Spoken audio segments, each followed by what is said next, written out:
Kid asks if it's too big. The man says it's small, but it's still the village's biggest mansion.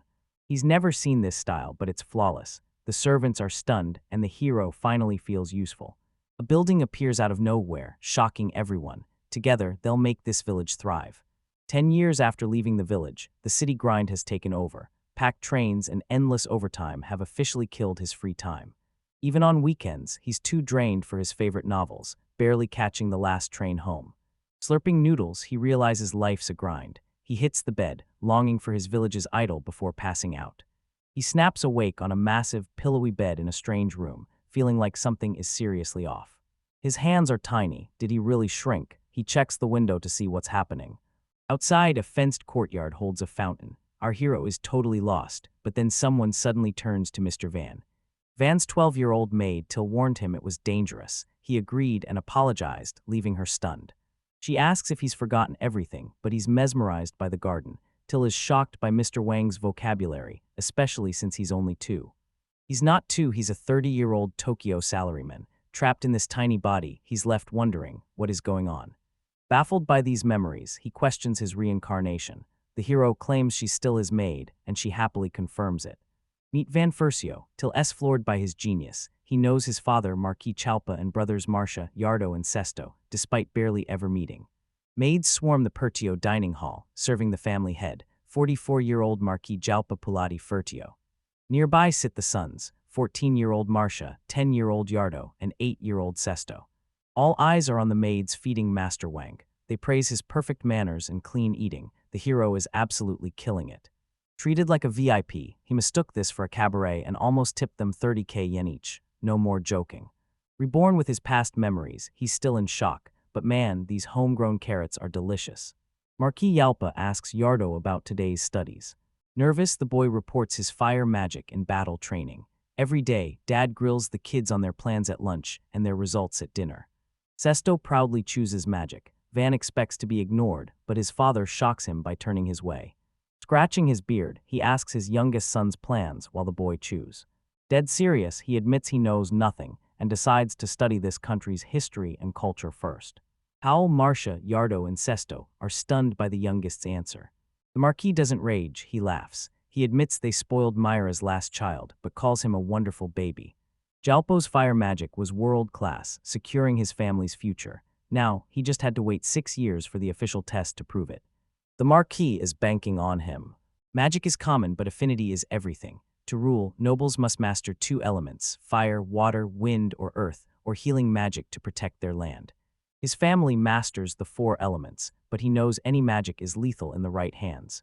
House Fridio is a militaristic noble clan, specializing in high-damage fire magic.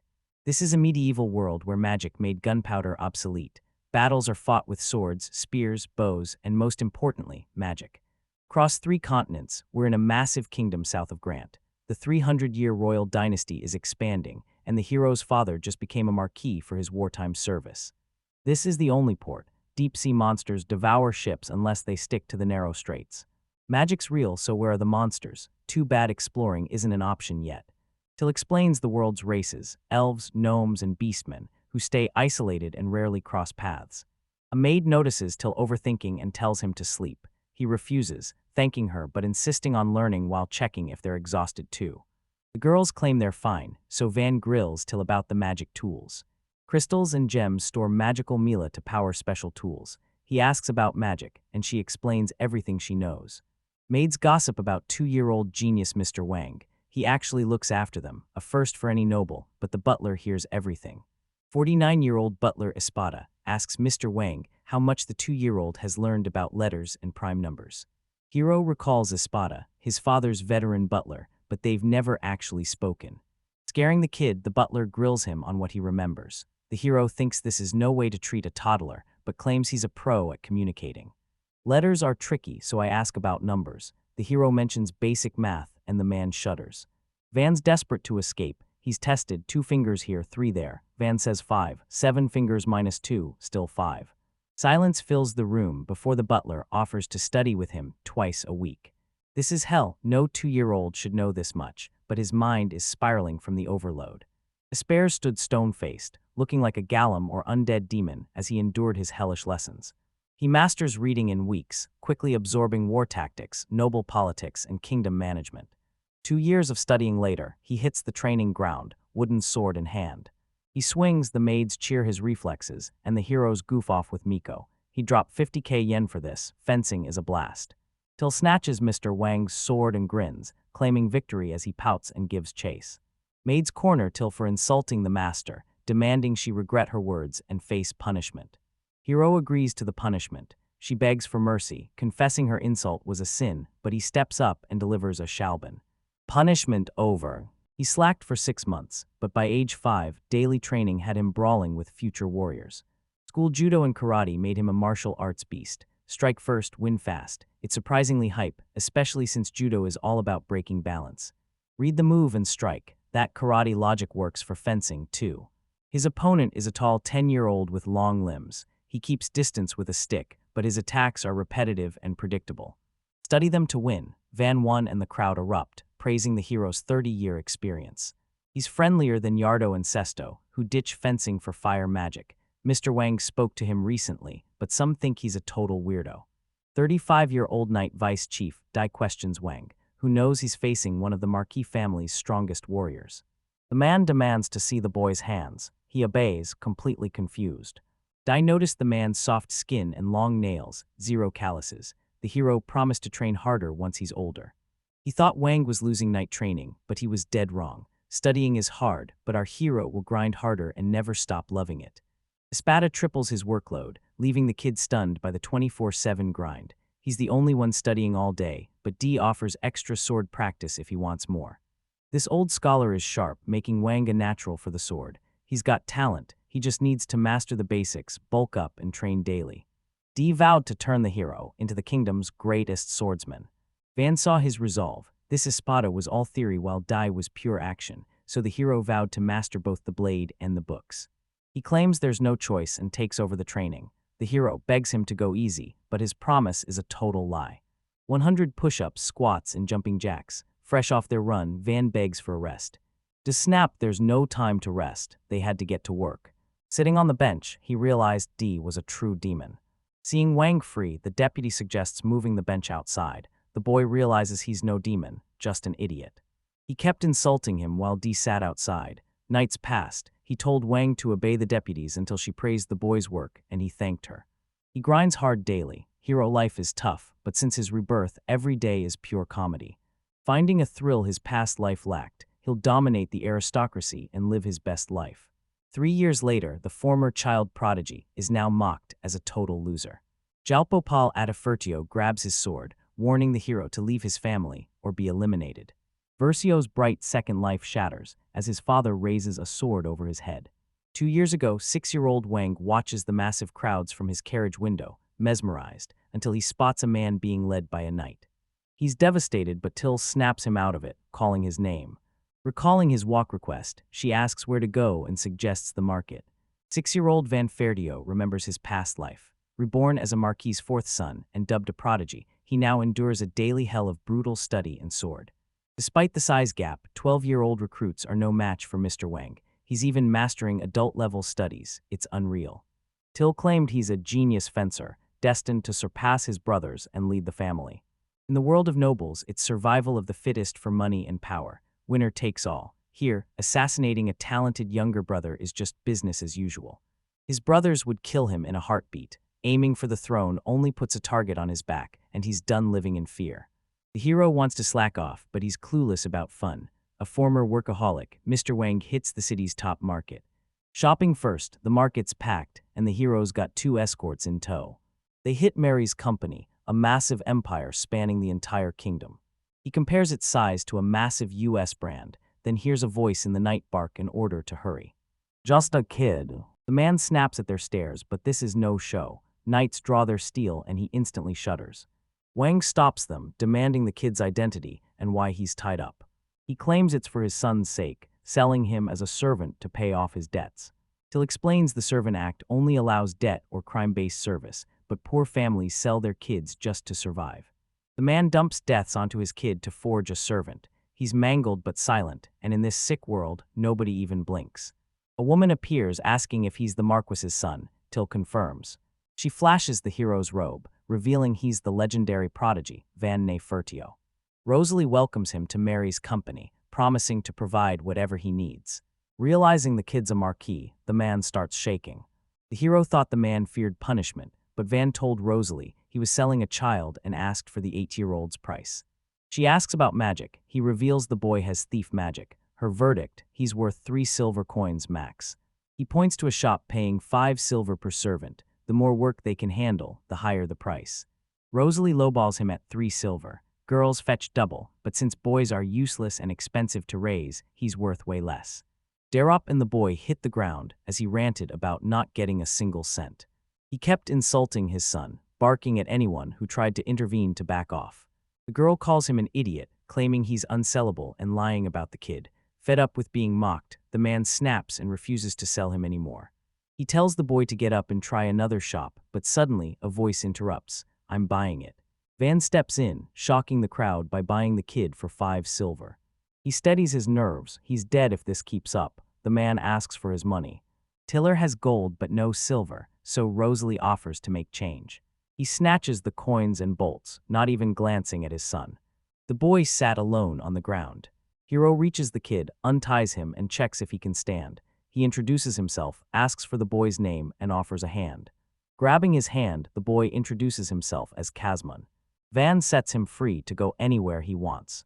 Till asks if he's a servant, but he's just helping. The hero realizes he's too reckless to wander the streets alone. He heads home with them, guaranteed a job. The knights say Marquis only lets strangers stay if they're his servants. Hero asks if he's satisfied. The kid agrees. Van wants to buy better clothes, but Roxana stops him. She demands a contract first and tells them to hold out their hands. She grabs their hands, chants a spell, and the world ignites. Casmon's marked. The hero questions it, but she reveals it's a binding contract that stays until it's over. She's a contract mage. First visit's free. He thanks her, but the guilt hits hard. Stunned by the noble's gratitude, Roxana snaps back and invites them to see the clothes. First clothes for Casmon. The hero grabs the boy's hand, catching him off guard. He's mortified. It's his first time. She loves his pick. He asks what she'd find comfortable, and she points out the high-quality fabric. Roxana suggests a best-selling servant outfit, but the hero refuses to look like help. She gets it. They grab underwear and shoes next. She thanks him, matching his outfit perfectly. He's stunned. He actually bought a servant on his first walk. Everything's fine now. Casmon recruits the hero to replace the Knights of D. The hero trades the liver for an alibi, but the boy sees through the lie and refuses. Van asks why the boy is gloveless. He says they're useless. The hero knows he'll hate seeing her. Munching a cookie, Casmon says to show the link. Van thinks it's reckless, but the boy mentions his bottom gloves. The servant puts it on, but D interrupts. D.S. told the master is gone, but he knows better. A witness just entered. Is his devotion just an illusion?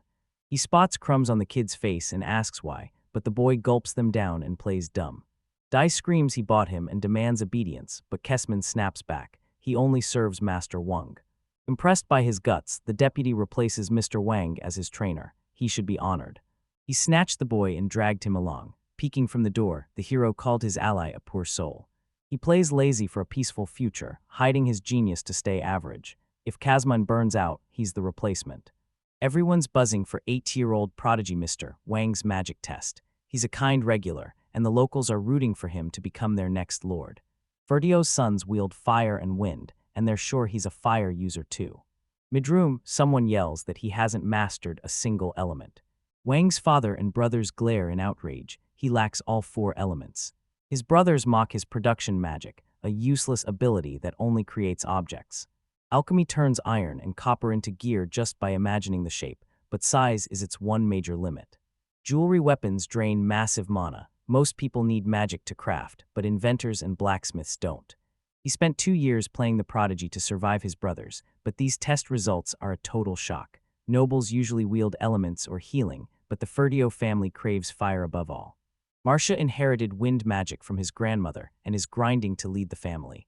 Wind is noble, but his fire-wielding younger brothers still mock him.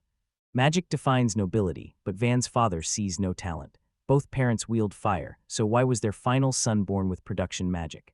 His frail but magically gifted mother died at birth, leaving his father with massive expectations. Enough talk, he draws his blade. Drawing his sword, he calls it foolish to expect anything from him from the start. Production magic has no place in the Marquis family. He swings his sword. He mocked the loser, demanding he leave the family or die. Then, he swung his blade. Van froze, paralyzed by shock. Marcia leaps in front, shielding the boy with her body. Dad asks what happened. The son explains that a remote village on their land is a nightmare to develop. He told them to leave her to Van. 100 people, 0 production, but the northern Wolfsburg is packed with resources. Sandwiched between Ferdinand and hostile Aranat, this village sits near a key fortress, the perfect staging ground for strikes against Count Ferdinand. He gained this land as a marquis, but now a bitter Count Ferdinand sends knights to raid it. Send Wang to the village and station knights in his county. The new territory isn't loyal yet, especially with the Marquis family in charge. Father named Van the village master, telling him to leave whenever he's ready. Marcia didn't disappoint. He salvaged the junk and bylade, leaving the hero to face his brother. He dropped to one knee, apologizing to the kid. His family crushes him with wind element pressure. This reckless proposal is a total insult, and he's right to be furious. Wang's brother saved him. Without him, Wang would have been killed, jailed, or had his tongue ripped out and sold as a slave. Hopeless or not, he won't waste the chance his brother gave him. Marcia calls Van a total genius. Where'd the kid learn this? He thinks like a pro, deeper than me. Espada's been bragging for ages, but this kid is next level. The Marquis will regret that exile. Marcia's weak, but she'll do whatever it takes. Hoping to help the hero, he reaches for his brother, and Van smiles. He thanks his brother and shakes his hand. Till yells that magic or not, Wang is a brilliant noble. They even dumped him in the sticks, master's ruthless. Wang warns her to keep quiet, but he's ready to bail. He realized it, ditching noble rules meant total freedom. What's his next move? As village owner, he's got way too much free time. He's turning the village into a paradise, and he's about to be busy as hell. Aristocrats are just ordinary cowards. They talk big, but they'll ditch the people to protect their power every time. A scarred man discusses a young noble's escort. Is he a saint or a snobby noble? That's the adventurer stereotype, but they had no choice, take the job or leave the duchy. Wang approached, greeted them, and thanked them for coming along. The scarred man greets the boy with a head scratch. In awe, the hero admires his power. He's a war hero with a massive blade. He says more weight equals more power. The party hits it off and bonds with the boy. The chief weighed the left path. He's with a normal kid I want to head pat, but manners first. She almost called him Wang Kun. Hero reviews the paperwork. Apparently, talking to adventurers is standard procedure. 3 carts are loaded. With the knights out, Marcia hires 10 adventurers, and the hero thanks his brother. He and Kamson shared a carriage until Till joined as his personal maid. His unfit magic stayed a secret, and everyone was sworn to silence. Some people never quit. Dai tags along with his swords to train him, but Van hates the idea. Knight escorts are forbidden, so he plays dumb to trick them into following him. They fall for it and obey. Espada's retiring early. Jalpa agrees since the successor is ready. At 55, he's moving to the countryside to relax. He can't believe the hero dumped a loyal veteran like Espada so easily. Replacing him won't be easy. Entering the carriage, the man hopes to learn from the kid, while the boy mentally begs him to stop. He's confused why they're following him to the village, but glad to have Dee's muscle and Espada's brains. Till asks if something good happened. She caught him smiling. This border trip caught the hero off guard, but Wang just smiles and thanks them for the backup. Other maids wanted the job, but Till fought Master Marcia for the spot, claiming her right as his personal maid. Marcia's too busy for maids, and Yardo and Sesto ignore them, but Wang, he's different. He greets them, buys treats, and even helps clean. They sparred together, and the maids adored him. Van tells Casman he's free to stay. The contract is negotiable, and Marcia can look after him. Camin pledged his life to him, vowing eternal loyalty. Awkwardly, the hero asks if he's serious. He admits he adores him, sending the hero into a deep blush. No family crest on this carriage. The Marquis is sneaking out, pretending he doesn't even exist. Leaving after 2 years was bittersweet. He greeted Mr. Wang's daughter, but when she asked where he was headed, he wondered who leaked his departure. She points to Mr. Wang's departure carts. Mr. D refuses to sneak away like a criminal, so he orders a public departure. The hero realizes his father's secrecy order was ignored. D clearly didn't know. He's asleep in the carriage and will explain later, but Dai himself is already shouting that Marquis Vine Ferdio's youngest son is leaving. He knows he has to stop him. locals swarm Mr. Van about his exit, catching the hero off guard. He smiled, thanked them, and said goodbye. He didn't expect to worry this much. Goodbyes sting. Someone hands him a handkerchief. Till was the one actually sobbing. Offered a meat skewer, the hero sets up his first real camp. Forget his old car. This is his first night roughing it in a world of magic and danger. They hire 2 adventurer teams led by Uto Sith, a 20-year veteran who knows exactly how to handle his clients. Only 8, but a total pro. Wang thanked him for guarding the perimeter, but told him to rest. The man stared down the hero, demanding to know what happened. Orthos denies it, promising a report later. Hero asks Till what's up, and she says his kindness is obvious. He could list 100 good things about them. The journey rolls on, city to city, camping along the way. Heavy luggage slowed their crawl through 4 cities. They're clocking 100 kilometers daily, hitting 1,000 in 2 weeks. The Marquis' land is massive. In Japan, they'd have crossed. Till says they're arriving soon. Like a department head transfer, he needs to nail the first impression. The carriage slams to a halt. Till peeks out, asking what happened. The coachman says the village was attacked. The village is under attack. The heroes are stunned. Everyone hopped out, circled up, and plotted their next move. Bandits or mercs are raiding. It's kill or be killed. He'll adapt to combat soon. The village's massive wooden fence looks strong, but it won't stop arrows. Armored warriors and mages guard the gate, while the villagers hunker down inside like a turtle in its shell. Dai asks the Lord to join the fight. Together they'll find a way, but against 50 enemies, even a surprise attack leaves them outnumbered. Ortho warns it's too dangerous. Dee knows they'll retake the village, casualties or not, but Orthos has one rule: no mortal risks. For adventurers, that's a tall order. He'd be dead if he risked it all every time, but some moments demand everything. These are his lord's first lands and people. Orthos a noble knight, unlike these guys. He won't die for their gold, so Dee makes a different demand. If things get worse, they run, or those 2 knights die too. Spada refuses. Facing 30 enemies, half of them mages, means Dee dies and the mission fails. He's the true 4-element mage. The ground's perfect for his backup. Ortho asks if he'll fight, but he refuses to take risks. He builds a wall for the adventurers to snipe from. While the enemy is distracted, Dee and his knights flank, land both strikes, and they win. What about the mages and archers? This armored carriage is the escape plan. Strike first, then floor it. Just bait them in. Van asks if the butler's fighting. He is staying behind the wall means everyone dies. The hero refuses to let him die alone. The spotter begs to be selfish, so the boy offers himself as bait. Everyone stared and gave a hard no. Till refused to let him go. If he's the bait, she's charging in 2 together, they'll crush them. Casman only goes if Till joins. Van orders everyone to listen. He questioned his new status as the village owner. Listen to him, these adventurers are just escorts, not fighters. Espada's retired. He's done too much for the Marquis to die in a place like this. Dee's crew belongs to his father. They serve him first, and the old man won't be happy if they're hurt. Till is his closest bond, his big sister. He won't watch her die. Casman respects his resolve, but servant or not, he must choose his own destiny. He's happy knowing he lived a full life. They followed a man the family threw away. People this loyal shouldn't die. He won't just bark orders like his old boss. He'll lead the charge himself and asks for their forgiveness. He charges the carriage while they flank. Long range is useless. If it fails, run. Leave the body, just take his life. No names means the Marquis is safe. Right at their side, Alberbheffen's Orthohabiles Hela Siri is risking everything, and the kid is ready to sacrifice himself.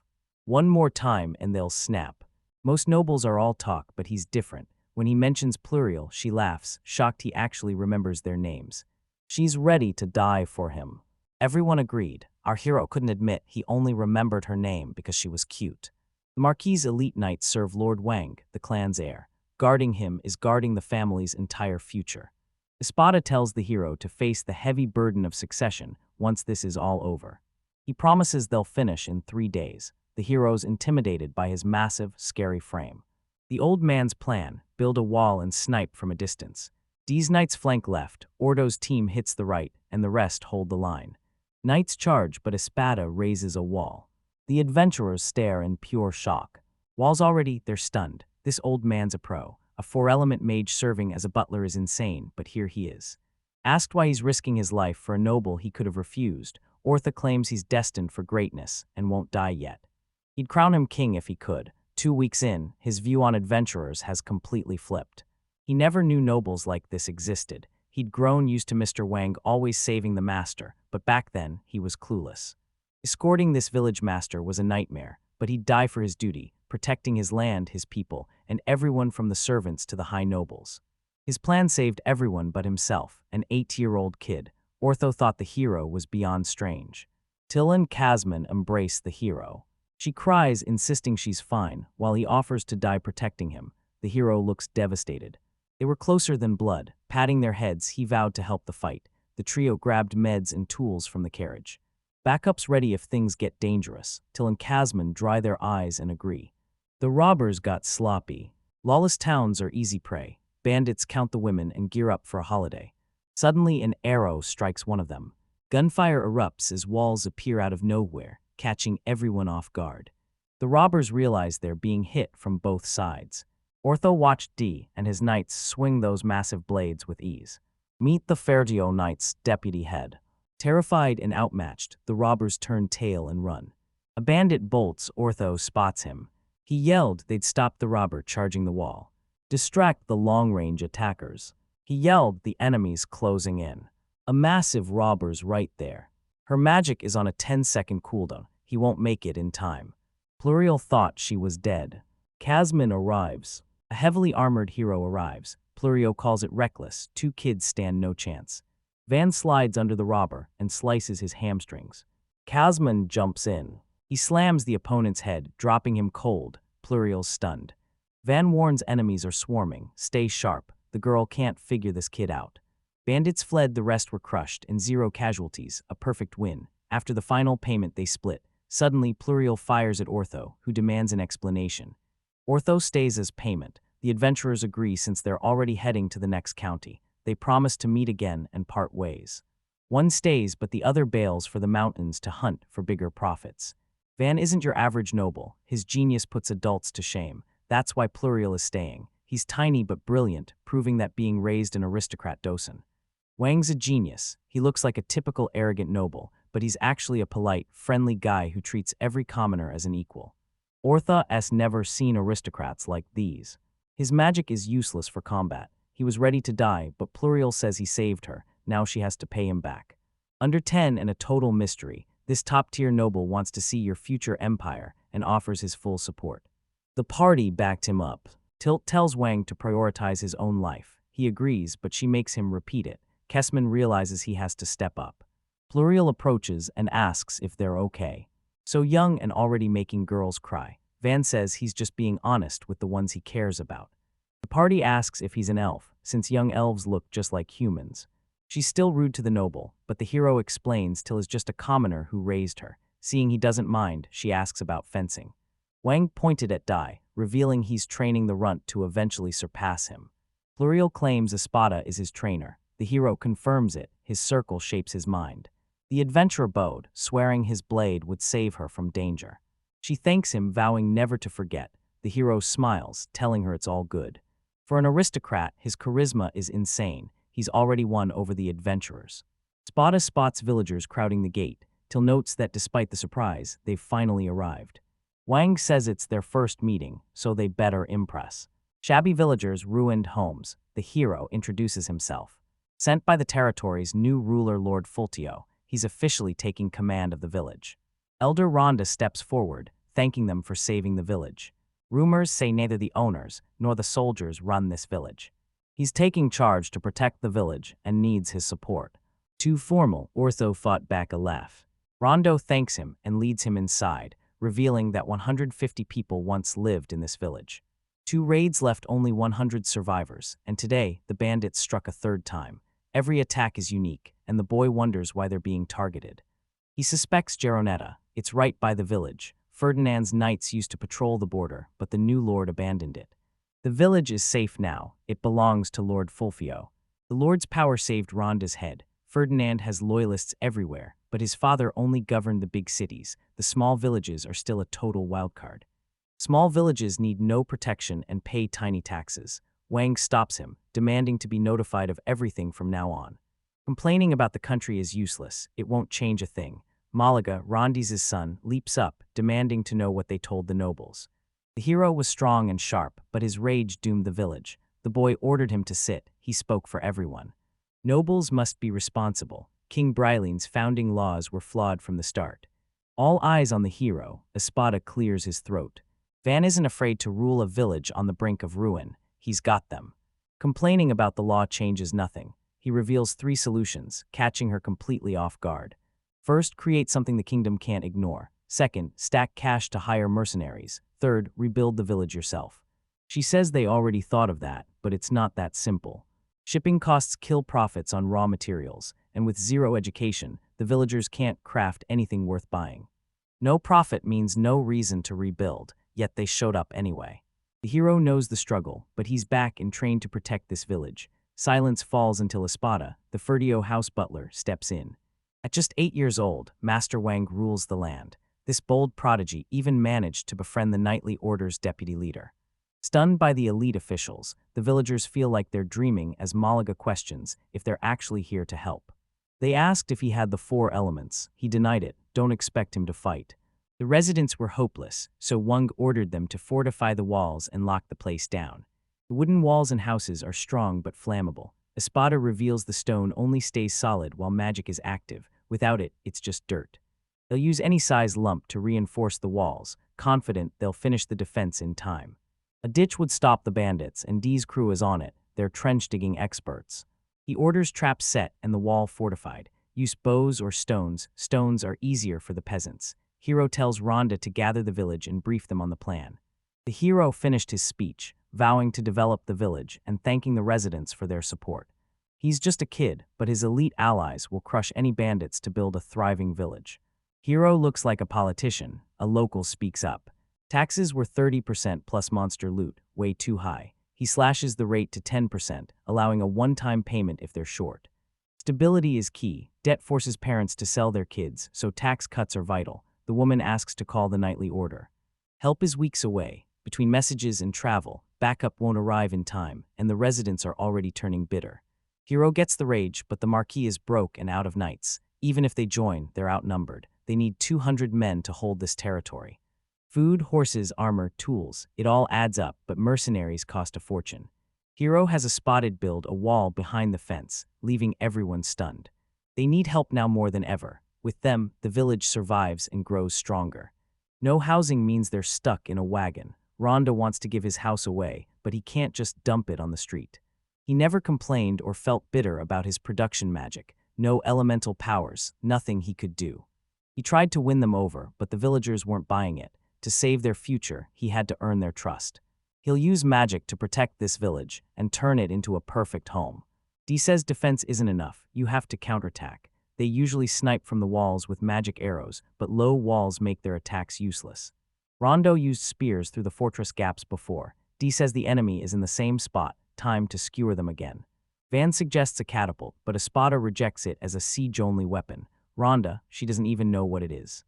Catapults are slow and inaccurate, but their massive boulders easily demolish fortress walls and watchtowers.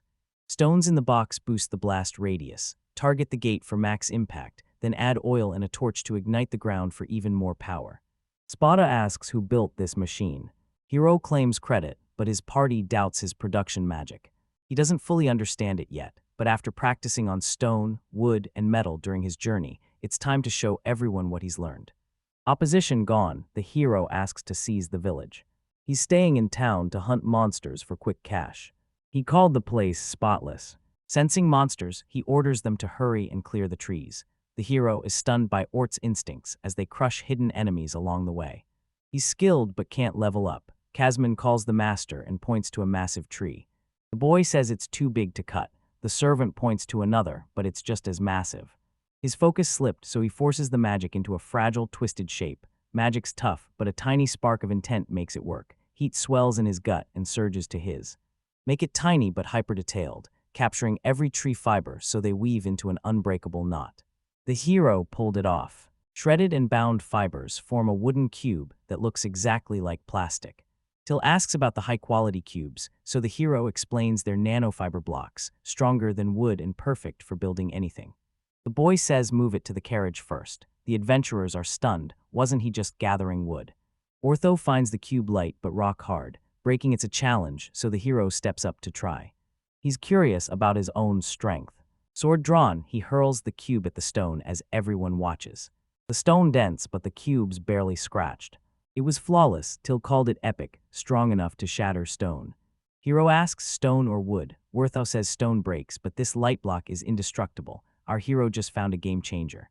Midride Wang's mana hits 0. He's in trouble. Magic is complex but logical, and Till says everything is masterfully crafted. How's magic work? Visualize the weapon, the metal, the edge, the whole shape. It worked, the hero caught Casman's glowing gaze. He hands it over, the boy's thrilled, declaring it his new family heirloom. Till expected a gift, but he handed her a skull axe. She was crushed. She thanks him, he asks if she hates the weapon, but he built it to be unbreakable. Till fixes the vibe, claiming she loves axes and this sick hatchet. Glad she liked it, he mentally apologizes and vows to craft her an ornament. He's unsure of the mana drain, but it's the perfect way to level up his production magic. Seeing his creations, the hero found a wild new way to use them. I started the wall here. It takes shape every half day. Ordo calls the butler a crazy but elite mage. The hero's hyped he's ranked with Espada. He's a loyal servant who backed the Marquis through hell. Something's off. Mages this strong usually join the army. As an adventurer, he'd be top tier. He's glad he followed him despite his retirement. The future matters just as much as the past. He wants that spider to grow old and happy. Espada appears, noting the Lord's growth. Now he must shoulder the full weight of his title. 3 days, 0 progress. Defense is now the priority, so he's fortifying the gates. The butler asks the master to strengthen them, then vanishes to pile the stones. Van's here for magic, and a shocked Dai admits his admiration. Magic was useless, but he realized this was just wood, crafted like normal blocks. The weight worried him, but it was their only defense. For now, it's all they. Everyone's paralyzed with shock. They can't believe their eyes. Hero transforms the gate into a massive portal bearing the duchy's crest, leaving the crowd jaw-dropped. The boy orders Ortho to slash the door to restore him, demanding his full power to test the wall's strength. The adventurer strikes first. He kept striking, everyone blocked their ears. He froze in shock. Only a scratch was a terrible choice, yet everyone's baffled. How is it so hard? He's proud he could help, or so he hopes. Morning hits and our hero wakes in a carriage. Cramped bags and no showers make for a miserable trip. From camps to carts, they finally reach the village, only to be stuck sleeping in the carriage again. This noble finally feels like an adventurer, as Till and Casman hop out of the carriage to greet him. He's holding up, but the rest are gassed. They're at their breaking point. Defense requires food and shelter first. The boy starts by building a house. Casman grabs wooden blocks on command, while Rhonda questions the pile of stones. Van wants to build a house here. Is it safe? Is the land suitable? Hero calls this the village center. Van's mansion goes here, with a square nearby. Free time means festivals. He's strong, but can he build bigger than a house? He builds quarters for Casman, Espada, and D's knights, driving wire-like beams into the ground. The thicker the column, the better. Floor and walls first, then the roof and interior. It's way bigger than he imagined. Blocks gone, house finished. It's got a kitchen, bath, and 2 bedrooms, but 2 rooms are still empty. He needs to fill them fast or a spot will be angry. He's hanging shutters. Ask the merchant for quartz sand. Hero asks if he's too big. The spotter calls it small, but it's the area's biggest mansion. Till admires the stunning, non-wooden build, while Casman claims Wang's magic rivals a king's. Wang found magic interesting, but he still preferred raw attack power.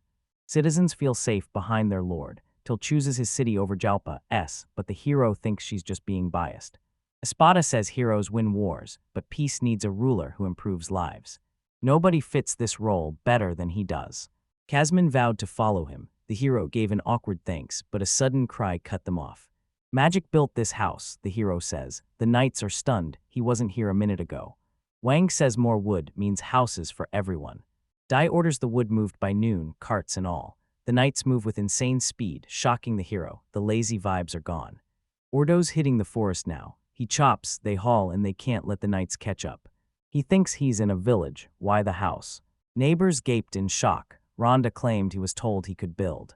Everyone hated their homes. One house isn't enough, but these shacks are paper thin. He lined them up. New homes are coming, and the people are thrilled. If his magic brings this much joy, he's got no choice. Espada and the villagers build barricades while D and Ordo gather wood. Hero enlists Till and Casman to build houses. He's mastered his powers and can build this easily. Now he just wants to design his own interior.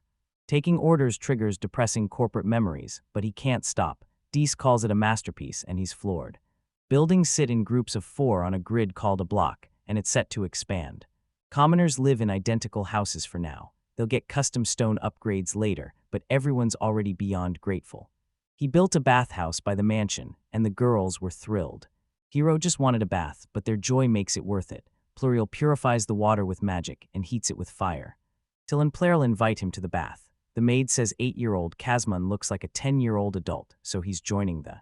He's over 20, and Van says he's an adult too. The girls laughed and agreed, but he'd soon regret it. After a bath, he's hyped for a bed, but the room is empty. Sleeping in a bag indoors, that's just depressing. He rushed to prep hay beds for everyone, using the local supplies. The bed's soft and fluffy, our hero's loving it. Said goodnight and crashed. Next morning, the kid digs in and loves the meal. He's fully charged after a solid sleep, but Till's worried. They're running low on ingredients. Home breakfast and laughing with Till is pure bliss. Protecting the village is vital, but they need a steady income. Espada says they arrive monthly, and traders are their only link to the outside world. Espada's acting dead serious, but he's got an omelet stuck to his mustache. He's got the house and gear handled. With food stocked, it's time to build defenses. The butler's out of seasoning and the ingredients for his favorite pastry. Stunned, the hero looks at Till, but she avoids him. He needs to sell something in town fast and asks her for ideas. Casement suggests the master's wooden blocks, but Van refuses since only he can craft them. Till's hunting trip idea gets shut down too. Espada suggests selling the harvest, but the village's quirks make quick profit impossible. Someone's asking, is Mr. Wang in love? Kasara volunteered to test it. He's a scout, but his real job is disarming traps. Worried they'll ruin Wang's gift, the hero tells Till and Kazman it'll be fine. Oak Knight shield, leather-wrapped edges and interior make it tough and flexible. Kazman taps the shield. Kasara knows he's holding back, but calls the strike too weak. Kusa rockets off the shield, leaving everyone stunned. The adventurer sobs over his brand new gear, but Van tells him to hold the shield. He's about to make it stronger than ever. Shield's a hole again. Kasaro's thrilled, but Ortha asks what the big deal is. Just in time, he asks to sell the ore. Strong spirits infest the deep forest, likely due to the Wolfsburg Mountains, but they can still mine rare minerals without going too deep. Iron, silver, copper, and even gold, he shows the haul to Mr. Wang. Mithril ore, the hero's stunned and thrilled. Ortho's got a plan. Harsh terrain blocked extraction, leaving only night raids that ignore the herbs and minerals. Veterans see a mining gold mine. If the foothills are this rich, the Wolfsburg Mountains must be loaded. Hero tackles the iron first. Wood processes evenly, but magic hits iron at varying speeds. Moments later, he's got a cube. Kaysara suggests forging a thin, double-edged sword, but Orpho isn't sure if he likes blades or just iron. He offers to forge weapons for the group. Sarah asks for a dagger and a long sword. The hero forges his first iron weapon. He forged the sword fast, handed it to Zara, and beamed as he became their first client. The crowd buzzes as the hero crafts weapons. Hero hands Zara the upgraded sword. He weeps with joy. Adventurers swarm him for gear, leaving the boy stunned that pros actually want his weapons. Pluriel says it'll sell for a fortune after the case test. Espada's stunned. Finding deposits in a forest instead of mountains is a total rarity. Stone and iron golems are exceptions. A nearby dungeon explains everything. The adventurers hadn't seen anything like it. They haven't searched enough. A dungeon is likely nearby. Espada warns finding the dungeon changes everything, turning this village into a trade gold mine. Wang says a new dungeon would skyrocket the village's importance. Dungeons are resource gold mines. Unearthed from the depths, these weapons and jewels are the nation's most vital treasures. Finding a dungeon is a massive win for adventurers. Reporting the dungeon is a mistake. They lack the food and resources to host guild members. Neighboring countries might attack. The Ferdios want the hero dead, so he must fortify this village before revealing the dungeon. Don't reveal the dungeon yet. It's too valuable for the crown and the nobles. His family thinks he's useless. Claiming the dungeon now just hands it to his brothers, so he'll use force to ensure this village stays his. Housing set, time to fund and defend. We're short on skilled labor and need gear before the merchants arrive. Defense is key. The outer wall is nearly done. He used magic to turn stones into concrete tough walls, quickly reinforcing their height and thickness. He lined the walls with simple leather ballistas. Its massive front shield lets it fire huge bolts while ignoring enemy counterattacks. He mounted ballistas on heads around the village and praised Casman's work. He just gave him stones, and he transformed the village effortlessly. As a lord, he must serve the village. He asks Casman, "What's your goal?" He's bound to be asked this. He swore to protect him. Wang thanks him but tells him not to overdo it. Casman's always looking out for him. Next, he spent 3 days straight forging beautiful armor to protect his dear knight. Espada says it's a fortress now, not a village. These walls are bandit-proof. If Jalpa had recognized Lord Wang's power, the Marquis's house would have thrived. Espada says the head only values combat, making talk useless, but Dur insists Van will eventually surpass everyone. They traded barbs as Casman watched in shock. The hero stayed silent. Regretting your talent or luck is a waste. Just adapt and survive with the hand fate dealt you. He dropped a quote he'd heard before, and they loved it. Dee laughed sided with the master. Spirits are high, time to work. The ditches are dug but dry. A water moat is the ultimate defense, and it looks cool. Water is life, and the hero needs a steady supply, but a sudden shout signals trouble. Bandits, they're already breaching the other wall. Hero orders everyone inside, raise the bridge and lock the gates. He ordered a search for anyone left outside. They followed his lead, but were still too scared to fight. Just like last time, he's scared too, but a lord can't show fear. He takes command. They're terrified, but this battle decides the village's fate. He's fighting too, but he can't win solo, so he rallies the residents for backup. Together, they'll save the village. Everyone's in, and the hero thanks them. He orders 5 men to every watchtower and 10 to the gates. He rushed up the stairs, but Till blocked him. He insisted on coming along. Pressed, the hero orders him to scout the enemy's plan while he keeps calling the shots. Dee tells the master to rely on him, boasting he's a genius leader and the absolute best, point 546. Even surrounded, he wins. Elite training and genius tactics have finally pushed him past Commander Stradil. Now serving Mr. Wang, he's constantly stunned by the man's endless surprises. He'll bet his life on him. What's next? Look at this. The distant group is finally revealed, bandits. The hero asks what's happening. 100 enemies are charging from a distance. Brace for impact. He figured they were being followed. The scout spotted the tail. An armored dragon hunts the bandits, but it's not alone. There are way more than 2. We're in trouble. Even pro knights struggle against armored dragons, and this village has 0 veterans. Normal weapons won't even scratch them. The magic works, but only Espada and the adventurer's daughter can fight. The rest are off gathering materials. A heavy knight could tank and hit his weak spot without magic, but these locals won't survive those claws and tail. Hero orders everyone behind the ballistas to ready the bolts. Light as a dagger, De knew it wouldn't pierce an armored dragon. He ordered everyone to obey Mr. Wang, while the bandits scrambled for help. The dragons are endless. Even a major city would fall. 48-meter monsters using bandits as bait. Hero pities the robbers. In a crisis, he laughs at danger. Staying calm is how you find the answer. Van orders the Amoth dragons to fire the moment bandits hit the moat.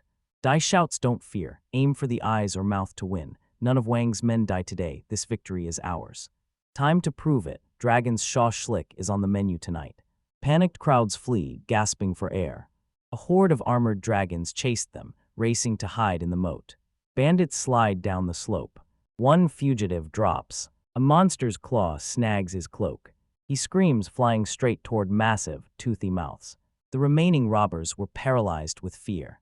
The fortress defenders trembled in terror. The knight roared, "Everyone, get ready." Arrowheads slide from the ballista. The monsters finish their feast. Gripping his blade, Dee realizes this fight is way tougher than he expected. The top bowstring signals it's ready. He orders the fire, raining arrows on the dragons across the ditch, while people hide deep in the ravine. The arrow streaks for the monster's head. Dragons howl in agony. An arrow slams a dent into the monster's massive head. Stunned by the lightning, Knight realizes the arrows have vanished. The dragon's head already slumped aside. The dragons are bleeding. Confused, the knight spots an arrow sticking out of the monster. Arrow in paw, the armored dragon roars in pain. Dragon frees his paw, leaving Dee stunned. The knight realized the arrow pierced clean through the paw. She plunged into the rear dragon's paw, piercing it before sticking into the ground. Dai expected fewer losses. Wang shouts to the knight, asking for an update. A panicked knight shouts from the wall. 10 dragons downed in one volley, and the town is hyped. D panics they're out of arrows and have to scavenge spares from the unused ballistas. Defenders scramble for arrows as the hero flashes back to wooden cubes. Drawing from experience, the noble suggests wooden arrows over iron. D orders the iron arrows loaded and ballistas cocked. Defenders lock onto the enemy. The knight saw tower guards in position. D knew they'd win. The second volley's aim was deadlier than ever. Arrows barrage the dragons as the knight screams, "Witness our village's true power." Over the monster's roars, he orders his men to fire. Even the knight was stunned. More dragons fell to wooden arrows. I was stunned.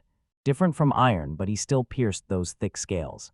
He ordered wooden arrows, trusting the master's call that they didn't need iron. He ordered the aim. Deesh roars the order, fire. Monsters wiped out. D and the defenders stare in shock.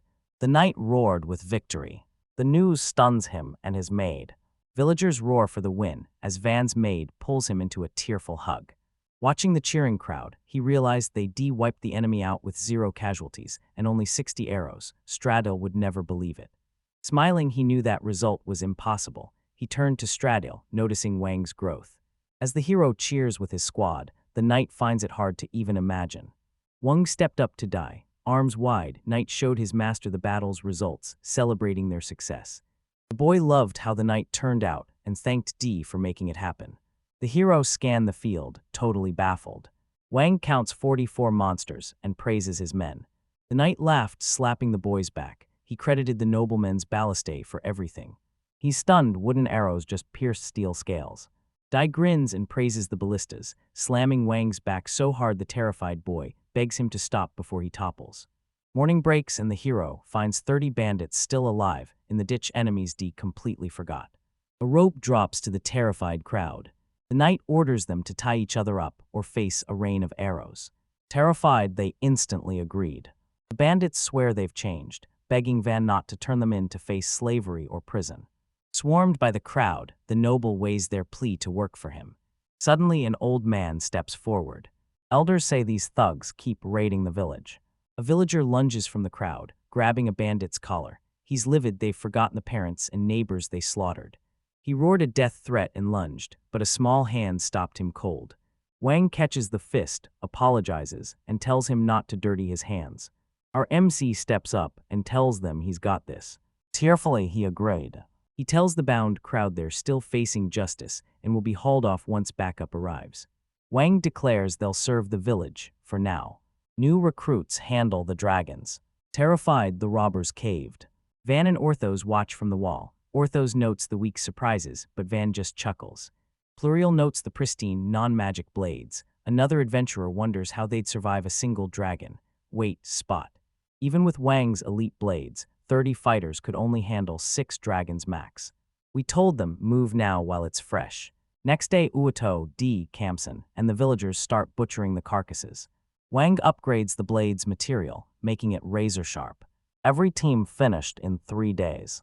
Next night, the noble addresses the village outside his estate, praising their recent progress. MC sets massive fires, declaring money's no object, and it's time to feast on delicious meat. Wang capped the sake at 2 glasses each, raising his mug to toast their massive victory. Residents toasted their master's health, joined by the boys' friends. The crowd roared in victory, finally downing drinks they hadn't tasted in ages. Our MC loved the meat. Ortho loves the dragon meat, and Van agrees. The dragon sellers tell the noble the meat stays tender because the hard outer shell protects it. Orthos confirmed the ballista arrows hit just as hard as Wang's weapons. The knight's clueless the lord armed the adventurers, and he's fuming he didn't get the sword. The swords are a perfect fit, and now D and the villagers are swarming him with orders. He refuses payment for the weapon. He's a loyal subject. Ordo demands gear too, so Van snaps and bolts. The locals finally warmed up to him. Bandits surround Van, looking after him. The resident spots the robber's weird behavior. Despite the danger, he joins the MC just as Sadaman lunges at a thief. Clenching his fist, the villager thanked Wang for sparing him from their fate. Determined to honor the fallen, he rallied the survivors to build a better village. Fist to the sky, he goes for the meat. By the fire, the elder and his kids rejoiced, finally laughing and feasting again. She spotted even a noble among them. Even the sun gasped. Espada, Till, and Kamsen step in to defend their master, calming the crowd as the girl realizes Master Wang is just getting started. Villagers feast by the fire while Ortho talks dragon prices. The adventurers estimate 20 gold coins. Van S stunned by the payout, but the guy forgot the expenses. Factor those in, and each monster nets 8 gold. 40 dragons meant over 300 coins. The aristocrat was satisfied. Converted to yen, the kid is stunned by the 300 million. The butler praises Van's defense. Van thanks him, sharing meat for his help with the barrier. The butler's hyped, great results, but there's a catch. The official drops a bombshell, a 50% tax to the Marquis's treasury. Van is livid. He's fuming that even in this world, taxes still exist. He begs to hide the win, but the butler knows these massive numbers are impossible to conceal. Van's livid, then it hits him. The nobles panicked, realizing the village's secret was exposed. Wang knew hiding it was impossible, but then a sudden plan hit him. He realized no one matched Espada's decades of absolute devotion to the Marquis. Hiding the truth meant betraying his father. Hero's skeptical, but since the butler chose him over his father before, he trusts him to find a way. Espada suggests telling the hero's older brother. Wang weighed the proposal, repeating the idea. He realized the butler's genius move. Marcia takes the credit for the dragons. The noble finalized the plan, ambushed the herd in the woods and picked them off one by one. The boy agreed it was a win-win. Van wants his loyal supporter Marcia to win this brotherly clash. He stared at the spotter in pure awe. He praised the butler's idea. Next morning, the residents greet their master with a smile. The crowd thanks the hero, and he notices they've finally turned good. Someone demands Till's hand. Van's maid is livid and embarrassed, but the master just smiles. Suddenly serious, he grabs her hand. The maid smiles, realizing it's been ages since he held her, and asks if he's looking for affection. Frowning acted like an adult at the bathhouse, but he's only 8. Time to use that kid privilege. Kamsen followed, leaving the crowd deeply moved. Van releases her hand, and she gasps. The maid's baffled he let her go, but the noble remembers his true nature. He's a mallard. Love matters, but dignity is just as vital. Van feared Till would eventually leave him. Her happiness comes first. He turns to the maid. The aristocrat starts talking about her ideal man, but she cuts him off. Hand on heart, she admits she only wants to care for Vanya. No second thoughts, she just wants to stay by his side. Flustered, the hero grabs Till's hand again. Kamsen and the girl climb the steps when a voice calls out. A defender spotted the traitors. The boy peeks over the wall as the man identifies them as Bell and Lango. 2 tiny dots, he's stunned by the defender's skill. He can barely see silhouettes, let alone faces. Van looks at his crew. They're also staring into the distance, just as confused. The nobles order the bridge up, and ballistas ready. He warns of bandits lurking in the wagon, claiming suspicion is the only way to save the village. He orders his crew to summon Ortho and die. Wang had work to do and wouldn't waste a second. He declared his moment had finally arrived. The cart creaks across the field. 2 guarded carts roll toward the village, but the driver knows they're in deep trouble. Another passenger chimes in. The cart's wrecked, the goods are ruined, and repairs, lodging, and convoy fees are draining their gold. Hashimura's sales tanked, leaving them too broke to restock. The driver breaks down, screaming about the massive shortage. A rider calls out to the crying man, asking if he's Hashimura. The carts stop at a massive gate, and the rider realizes this place is way too big to be a village. Stunned, he looks and agrees. The rider thinks they're lost, but the driver disagrees until he sees the village's massive upgrades. Suddenly, a voice from the wall yells that they're traitors. A massive, majestic fortress towered over the visitors. Wang drops from the tower, claims the village, and demands they confirm their merchants. Shocked, the man tells his brother this is Marquis Feicio's 4th son, the rumored child prodigy. The bald rider's stunned. The brother explains that in their massive stronghold, everyone knows his face. He's a local legend.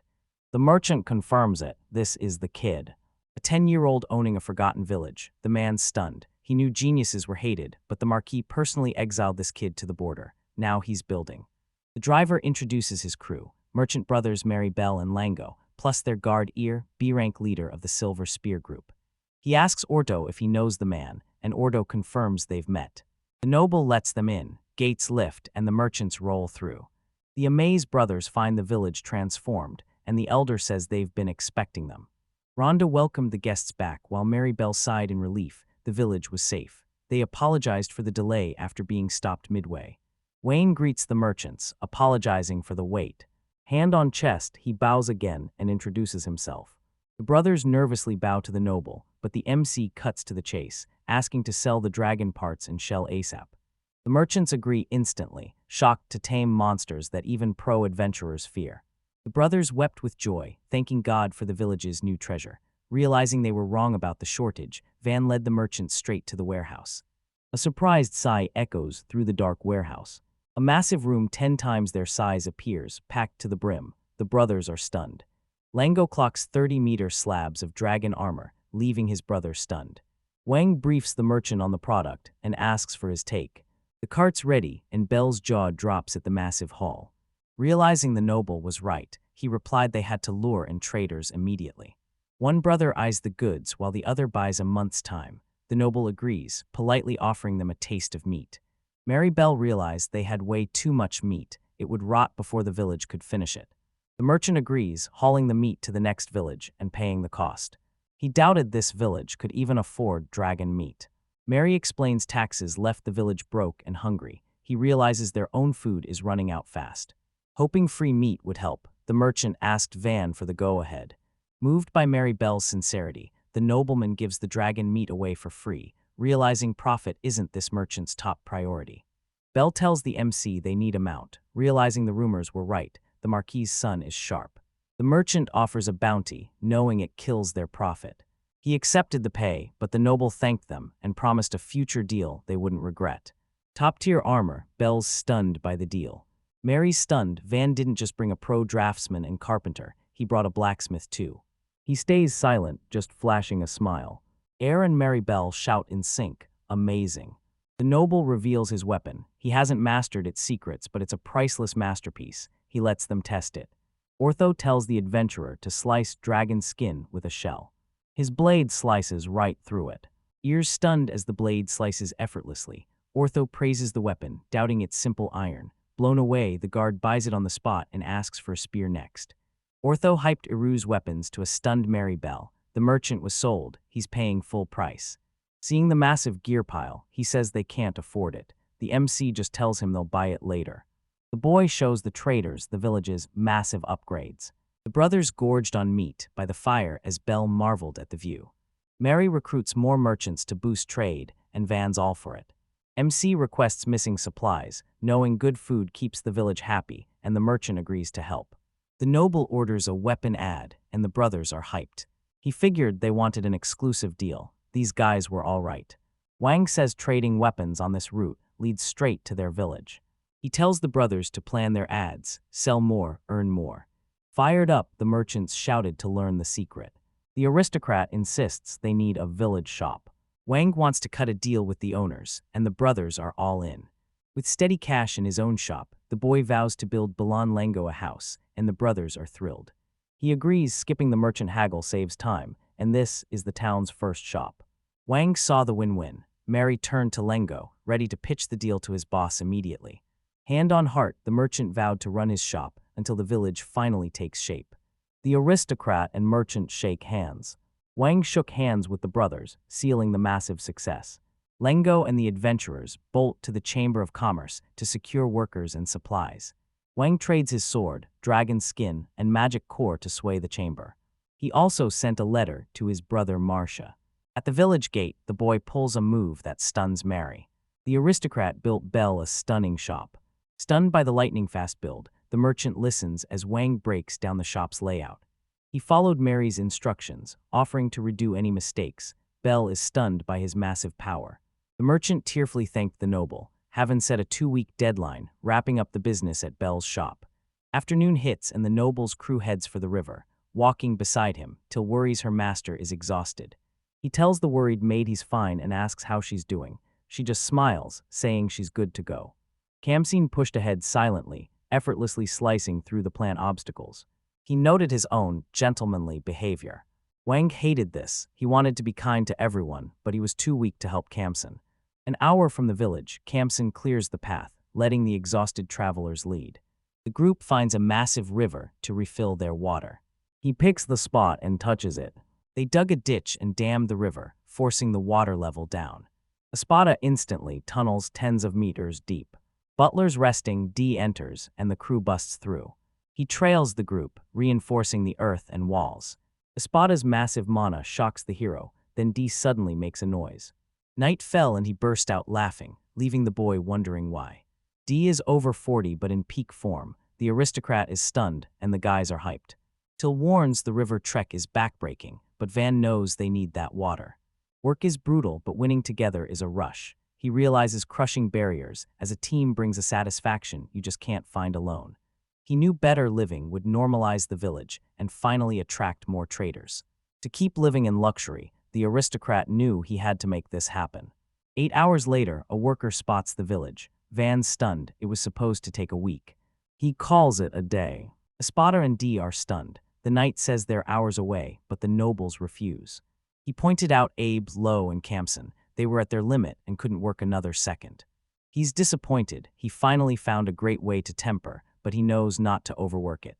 Wang was stunned by the knight's endurance. These powers terrified him.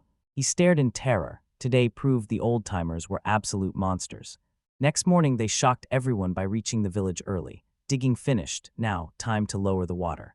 Throat cleared, the boy thanks the team and declares the water system finished. A tearful Aber and Lou, plus an inspired Campson, listen as the MC thanks them for surviving the brutal last 36 hours. Wang signals it's time.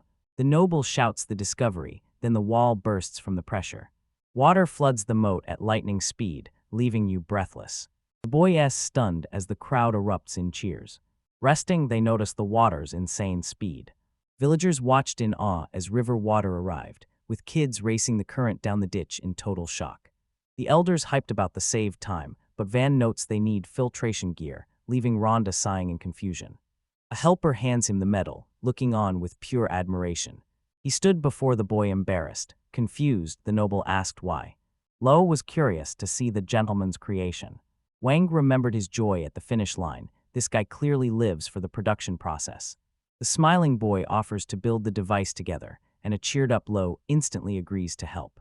Wang breaks down the machine, a filter, copper tank, and boiler. MC worries about the boiler fire, so Till suggests a magic crystal. The aristocrat loves the idea and asks Belle if she's selling. Campson rushes to Wang. The area is flooding. He marveled at the overflowing ditch. A bridge was already waiting. He grills the spotter. If the water rises, will they flood? The butler agreed. He was right. The old man explains they widen the canal and build embankments in flood zones based on water volume. Spotter notes dead ends need ingenuity, and Wang adds the water will have nowhere to go. The noble says they must reroute the river or build a lake behind the village. Dvoretsky loved the lake idea. It's the perfect backup for when the river runs dry. Satisfied with the plan, he double-checks with his spotter. The old man confirms. The plan: dig a lake 200 meters behind the village and finish before the rains hit. 3 days later, the lake's nearly finished. The noble wants a water outlet, but he's still figuring out the logistics. Wang lets it go, simply enjoying the massive water supply. The annoyed kids saw it was still early. The sun wasn't even up yet. A disheveled girl frantically brushes the noble's hair. Rhonda and the crowd look worried, while Van scrambles to button his shirt. The elder and the residents triggered the early awakening. She tosses the boy a cloak, saying D and Espada are en route. He asks where. They're still heading to the new Lake Van. The name baffled the boy. The maid reveals the lake honors merits, preserved as a legacy for future generations. She reveals the village is now called Van, but the noble cuts her off, sensing something's wrong. A resident rushed the man. The man bolted, leaving the boy fuming. Wang, Till, and Campson rushed to the lake. Done running, he builds a passage from the other side. Locals stared at the lake. The noble demands answers as the shocked locals point to the lake. Something breaks the surface. A mermaid-like creature bursts from the water. Stunned, Wang could only ask what was happening. Legend says mystical, blue-haired creatures hide deep in the forest rivers. Meet the Abgalu, half-human, half-mermaid hybrids.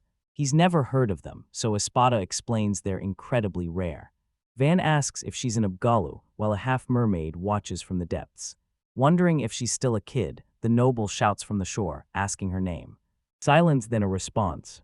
Realizing she doesn't get it, the boy orders Till and Campson to fetch meat and fruit. They obey instantly. To prove he's friendly, he needs food first. Suddenly, the water creature twitched.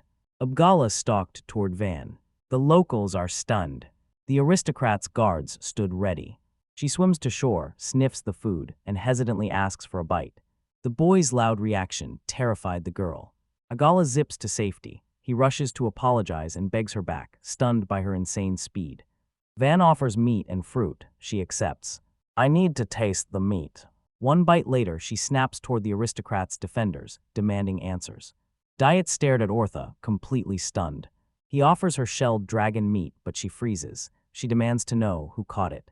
Adventurer, knight, and butler shout in sync. It's Mr. Wang. He credited the ballistae, but the villagers backed the master's inner circle. Finally, Wang recognized his worth. She eyes him. Meat in hand, the Abgola understands. A splash of water, and the girl swims away. This move baffled the MC and the locals alike. The boy sat stunned on the shore as everyone wondered what happened. Tilly's screams jolt the MC awake. She apologizes, explaining the village reported the attack and everyone's panicking. Wine wakes up and asks about the attack again. The maid preps her master while reporting the enemy has seized the water channel. They're way too close. He hopes the ballistas can scare them off, but he knows the truth. He hated his stolen rest. He slams the doors open, fuming with rage. He'll never forgive them. On the wall, the defenders braced for the coming battle. Abgolas jutted from the water. The kids stared at the fortress, dead serious. D and Lo draw swords. Let's go with D and Lo draw their steel. Wait, steel is more narrator style. The Abgalas weren't budging, they were on edge. The ballista crews were hyped. Wang searched for answers. Was the shell dragon their god? Yesterday, just one kid. Today, a crowd of adults. The Upgull calls him out. A buff king steps up, demanding a word with the boy. The sea monster's gaze stops him cold. The noble hired muscle for safety, but then a merchant approached. Mary Bell hyped the Abgalu's rare materials, calling the trade a massive goldmine. The man begged for a closer look, and Van let him join. He and his people headed down to the Abgali. The man says his daughter is grateful. The boy asks if he means the girl from yesterday. Abgal snarls that Van killed the dragon, and the boy is hyped. He was certain it was him, stunning the Abgala behind him. The sea creatures were stunned. Watching his crew, the noble realized the intense air finally proved their true strength. Gala's chief admits he's a brave man. He greenlights Van and Lotta Priola's marriage.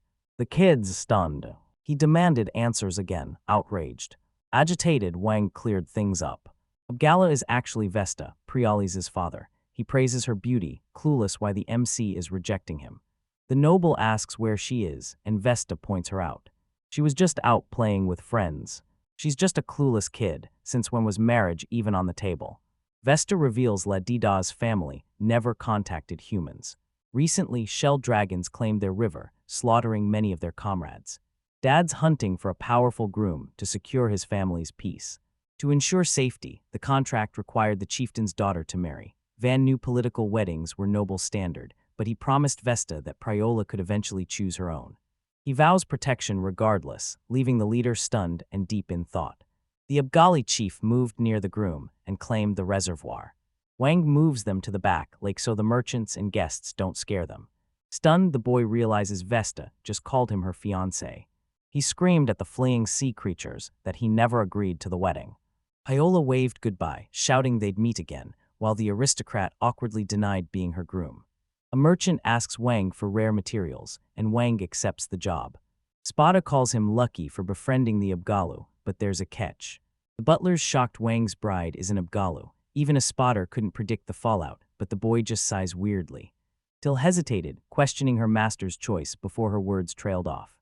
Refusal or not, the old man knew Van's rebellion failed. Sea creatures rested on the lake.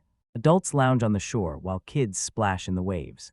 Devastated his lake was occupied, the territory owner wondered if he should keep an eye on them. Wait, let's make it even shorter, CR.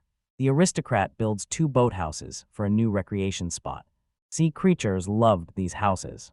Van loves the popularity, but Espada admits these buildings are a first for the Scuderia. The old man realized the boy knew things even he didn't, noting his accidental growth before pushing him straight to the next stage. The noble builds a gate and drawbridge in the yard. Locals bonded with the Abgalu and shared their food. Sea creatures traded oars, and they brought the haul straight to Bell. He cheered as they finally made contact. Wang builds a second wall, boosting village security and shielding the sea creatures. In the office, the butler suggests walls for 10,000, but Spada warns the hesitant boy that's still too small for their booming village. The old man warns a wall needs a massive garrison, so the butler suggests building a compact city instead. The noble loved village life and capped his offer at 2,000. I protested instantly. He insisted on planning ahead to save time. Knowing the butler was stubborn, Wang just sighed. Despite his father's words, Espada refuses to back down. The old man clocks the length at 600 meters. Our hero is terrified. He only wanted 10 meters of height, and now he has to build it all. Low on manpower, the butler delays the fortress for a temporary wall. The boy hates it. Wayne's ditching square walls for the city's defense. Espada scoffs at the round city idea, so the man sketches his plan to prove him wrong. He actually meant a star-shaped city. Even if the triangle breaks, the city stays locked. Its 6 independent fortresses. Roofs connect to the walls but detach via drawbridges. Wang's plan: slowly bleed the corners before hitting the core. Any move triggers a 3-way ambush. He uses Earth-style defenses built for the age of guns. I didn't make this choice lightly. The butler approved his form and potential, but a knock at the door broke the boy's focus. A defender bursts through the door. Van snaps, asking what happened, but Aba corrects him. It's not what, it's who. Count Ferdinand's messenger arrives, catching the boy off guard. Another man lanes in, noting Ferdinand's crest isn't the only one there. Cayenne's shield and a unicorn flag signal the Count's arrival. Lo counts 3 wagons and 100 soldiers. He asks if this is the village's original Count. The man confirms it. They assumed he was back to retake the village. Silence fell as the shock set in. Wheels clatter across the clearing. Stepping from her carriage, she eyes the fortress, hating how real the rumors about this child prodigy are becoming. The stranger steps up to test the genius herself. Surprise guests arrive, a shy girl and a bold noblewoman. The cart nears the village. Hearing they're close, the girl starts shaking. She pats her head, promising to stay. She reluctantly agrees. Eyeing the mansion, she warns they need to know who they're dealing with first. As Wang rushes to prepare, the Count's messengers barge in. The allies rush to prep for the guests. Till serves snacks and tea, and the boy thanks her. A knock hits the door. The noble accepts his fate and tells them to enter. The door creaks open. A hesitant girl steps into the doorway. A woman strutted in behind her. Wang was stunned. He expected grown men, not 2 girls. He spotted a kid, but knew no ordinary child would be sent as a messenger. The aristocrat introduces himself to the guests. Penamura introduces herself. Carrera Cayenne's a new Viscount, and the boy's floored. She looks like the total American dream. Panamura smirks, declaring her place in the parvania of chivalry. She shyly introduces herself as Hiroat, Count Ferdinand's youngest daughter. Curtsying explains the situation. Marquis Ferdio just arrived, and her dad wants them to go greet him. Wang was shocked Ferdinand sent his youngest daughter. He mistook Panamara for an escort, earning him a sharp, lethal glare. Terrified, the noble stammers and offers them a seat. LLU's knight for clarity as a narrator. Final string. As guests sit, Van realizes jumping from knight to viscount in 1 generation is nearly impossible, marking. Panamara notes the MC is younger than her root but more disciplined, then grills the noble about their visit. He noted their blunt question. They were digging for his true motives. Van knew the Count was bitter but wary. Fearing a surprise border raid, Ferdinand sent a veteran and his daughter for backup, so Van finally gives the messenger his answer. Van calls it they're here to scout the enemy and strike a deal. Panama laughed, stunned. A 10-year-old saw right to the root of the problem. She confirmed his theories were spot on. Panamara's bluntness mortifies her friends as she reveals Van's been a top air candidate for 2 years, yet his genius awakening never followed his magic ritual. The vicar ruled out elemental magic, but she still didn't get why an aristocrat was put in charge of a useless, empty land.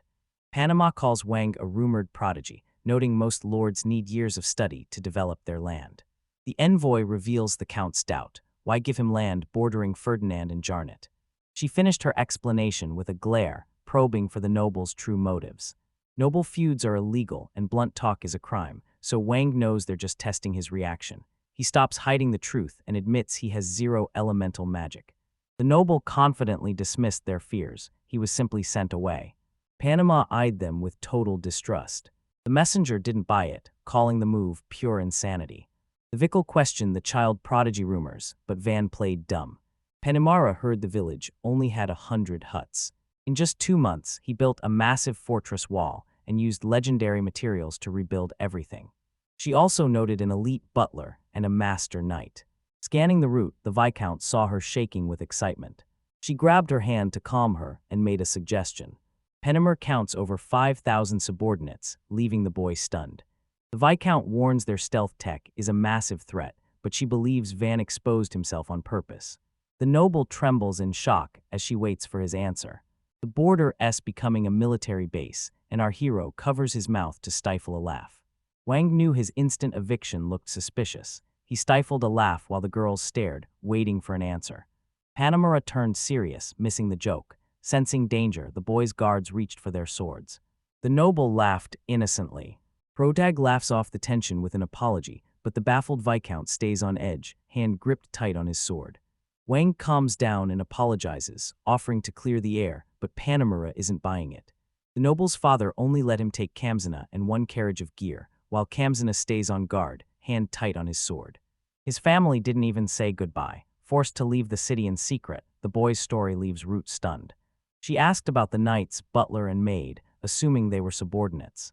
Wang tries to clarify, but Dai cuts him off. They followed the master's genius by choice. The Viscount stared, hunting for the truth. Knight laughed off his recall orders from the order. The MC found it hilarious, but tensely worried D would be expelled. Espada speaks up, revealing he's an old man. The butler retires now that the boy's gone, planning to dump his knowledge onto the master, who realizes this hobby is a total pain. He treats commoners as equals, and now she's sworn to serve him forever. Wang grins awkwardly, thanking them for following the exiles to this remote wasteland just to stay close. The Viscountess calms down, but the village's transformation still bugs her. How would a noble explain this? The boy stood up to see it all firsthand. Panemara asked where he was headed. He heads out to build a new fortress wall, leaving the messenger in a total panic. He steps out, stunned by the endless nights. The Viscount barks orders to her people. Shocked locals swarm the streets as mysterious knights march past.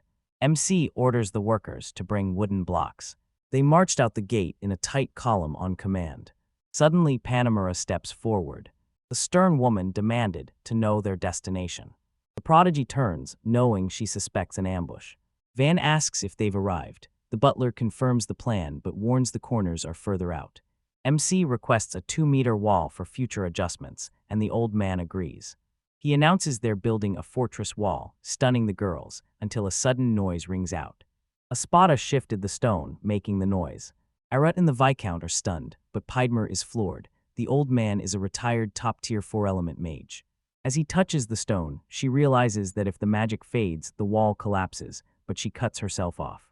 Wang activates his magic, visualizing every material he can fuse into the wall. He wants perfect concrete, but lacking materials, he settles for a temporary fix as the wall rises. Panemara had no clue how the MC did it. Carts of wood blocks roll in. She asks if they're for houses, and Van confirms it. Ignoring her shock, the noble explains. First, visualize the gate's shape and strength, then apply a metal coating. Actually, let's make it more active. The envoys and their people gawk at the noble's work. Through the thick fog, he shouts he's finished. His cloak whipped in the wind. Fog clears, revealing a boy before a massive gate. He smiled at his guests, confirming the truth. The knights behind her stood frozen. A rout turns to Van, hyped to know his magic. Panemara had questions too. The Viscount roared, demanding his identity. He grinned, admitting he only has production magic and can only create things. The noble calls this magic society's most useless. It only works on a root. Juan calling his magic useless impressed a root. Plushies and dolls piled high. Dad was busy, Mom didn't care, so they dumped her with a nanny. Harat was obviously worthless. Shy, picky, and failing school, she started with 0 talent. Her only talent, doll magic. She was no dancer, but she moved the doll more freely than her own body. She used this power to please her mother. Harut grinded magic to win her parents' approval. She dreamed of dancing with a life-sized doll. But things didn't go as she planned. Her mom slapped her, screaming she was a talentless child. Her mother yanked her hair, making her scream in pain, with no idea why they were so angry. Kicked out by her mother, she finally learns the truth. High society despises puppet magic, calling it a vicious, evil art. She broke down as her last hope, magic, failed her. Abandoned by everyone, even her mother, Arut becomes a total shut-in, wasting away in her room with only her toys for company. Ferdinand's daughter spiraled, blaming her own uselessness. 14 meaning yes, punchy yes, simple yes, no prefixes yes, one more check her. She screamed in absolute despair. At 10, Harut's father finally summons her. Tense, she notes it's been years. Ferdinand and Penamura witness the reunion from the council office. The Viscount questions Ferdinand's choice, demanding they just summon the commoner his way, while his daughter watches nervously. Arut wondered who she was. Penamura nods, their return depends on the other side. The Viscount turns to Ferdinand's daughter. Penamura leans in, introducing herself and asking about the marriage as Harut shrinks back in confusion. Tearing up, the girl insists she was never told. The official demands a capable groom for the wedding. Harut despairs, feeling totally unneeded. She figured she was getting kicked out for being useless. She snapped back. Penamura's siblings are all married, making her the last one left. Smiling, the Viscount ruffles her hair, hoping the man is good. Stunned by the gesture, the girl is left speechless. Dan's daughter remembered that strong, gentle hand. Seeing that shy, joyful smile, she realized she finally found someone who truly cared. The 3-day carriage ride was Harut's happiest time ever. Mrs. Penamura was kind, despite her short fuse. The Viscount was aggressive but stayed kind. Whenever she called herself useless, the lady lectured her, then hugged her tight. Penamura often starts chats by stroking Root's head. She bursts into happy tears. The Viscount isn't mad, he just strokes her head again. She squeezed Mrs. Panama's hands, overwhelmed by how much she loved them. Smiling, she held the Viscount's hand, feeling its warm, gentle magic. She was just kidding. Approaching the village, she rejected marriage, choosing to stay by Penamura's side forever. She kept her distance, watching him like a total stranger. It was clear Van was special. He was her total opposite, a confident noble with a crew that worshipped him. Younger but gifted and bold, Harut knew he'd smash his parents' expectations. She envied his luck until he revealed the truth about his parents. She realized he was treated just like her, but couldn't see the difference. Watching Van, Arut's heart slowly shifted. She's hooked on him. If she hadn't quit training because of her mom, she'd be just like Van. Ferdinand's daughter steels herself and makes a choice. Arut challenges the gate, while the Viscount brands them a massive threat. Penamura feared the boy's strategic bases and the Marquis's greed, but the noble revealed his father was clueless, having exiled him the moment his magic surfaced. The Viscount saw the waste. With the Marquis's power, he'd expand fast, but she realized even she'd underestimated industrial magic's potential. He delayed the trip to keep building the fortress wall tomorrow, she agreed. Heading back, Penamura grilled Van about his magic. She answered the girl, understanding her point but not agreeing with everything. Relieved, he figured the misunderstanding was finally cleared up. The Viscount proposes marriage, and the boy realizes the girl was sent to end their feud. The noble then warns the land is still defenseless against magic beasts. Wang's fortifying the village for safety, not war, making that arranged marriage completely unnecessary. Penamura knew the village would thrive, but her sights were now set on something much bigger. Now she's interested in him too. The Viscount worried for Harut and opposed her marriage. Penamura warns Haru must marry into a hostile noble family. Her groom is a young, exiled border lord, and this match guarantees Haru nothing but misery. Van confirmed the Viscount's theory. Listing every disaster the boy feared for the man's daughter nearby.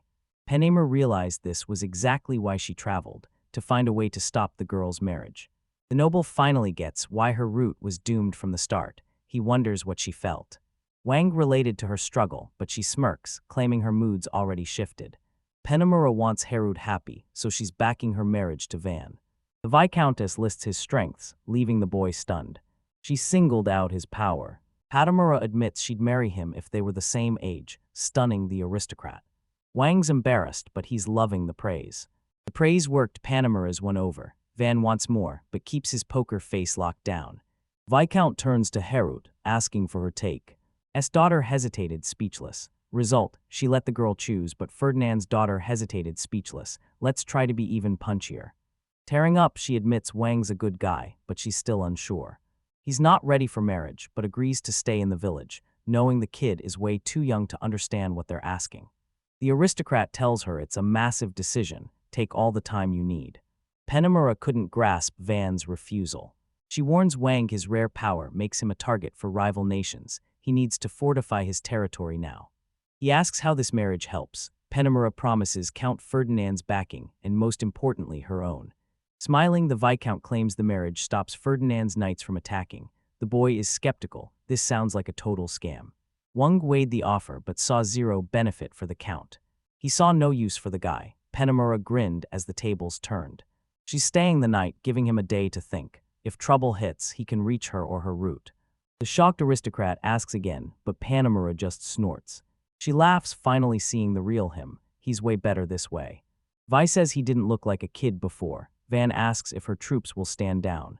She warns the noble it's too dangerous for a fragile woman without her guards, but the MC knows Penamura is actually one of the strongest warriors alive. She suggests they put down roots at Van's mansion, leaving the girl totally flustered. Ferdinand's daughter is horrified to share a bed, and the MC is just as tense. He's stunned that a 10-year-old is already prepared for such a massive decision. As the girl dies of embarrassment, Penama lets Arut move in and asks if his mansion has any spare rooms. Wang tells them not to worry. He's starting the inn immediately. The woman laughs and thanks him. The noble builds a hotel for his envoys, catching the guests completely off guard. MC forged runes for his soldiers, and they were hyped. They invite the girls to dinner, while the envoys rest inside. Till was a perfect fit for the scaly wolf meat, so Van accepted. Otto and his Lulai hunt local monsters. Scaly wolves just appeared, and Mary Bell is thrilled.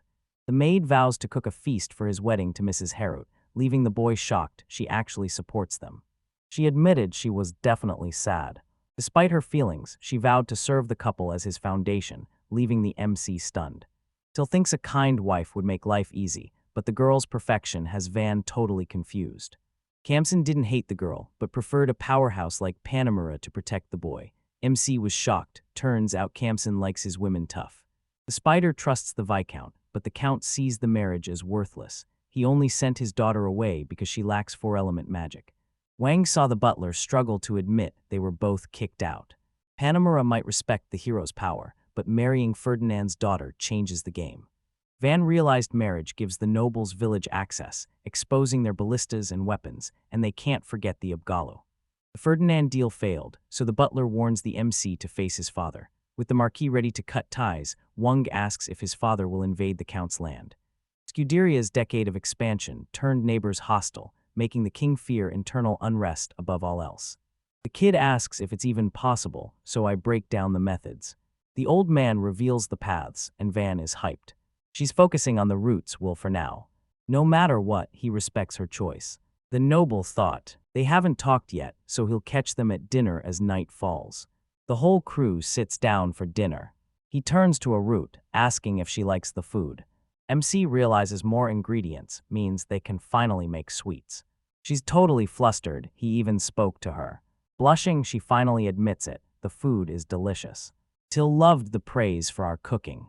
She's getting used to it, but her lack of practice still causes stutters that leave her ashamed. The boy didn't look down on her. Penamura saw it too. Arut was stunned to meet someone like this. Van asks what she's into. She hesitates, then admits she loves cute things.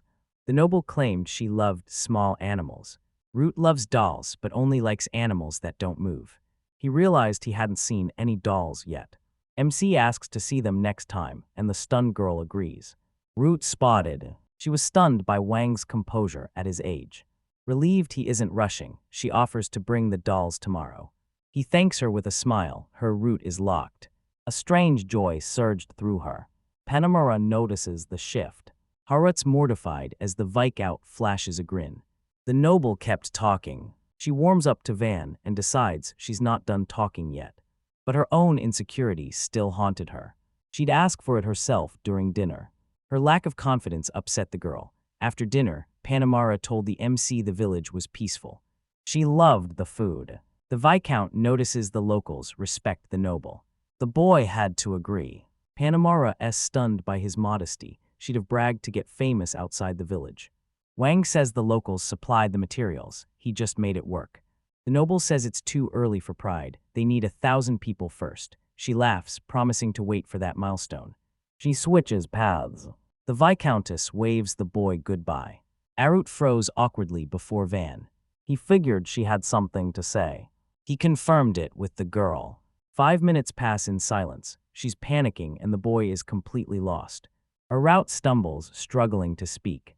She spills her guts, thanking the noble and admitting her nerves. He's her potential fiancé. Van's kindness let Arut finally breathe a sigh of relief.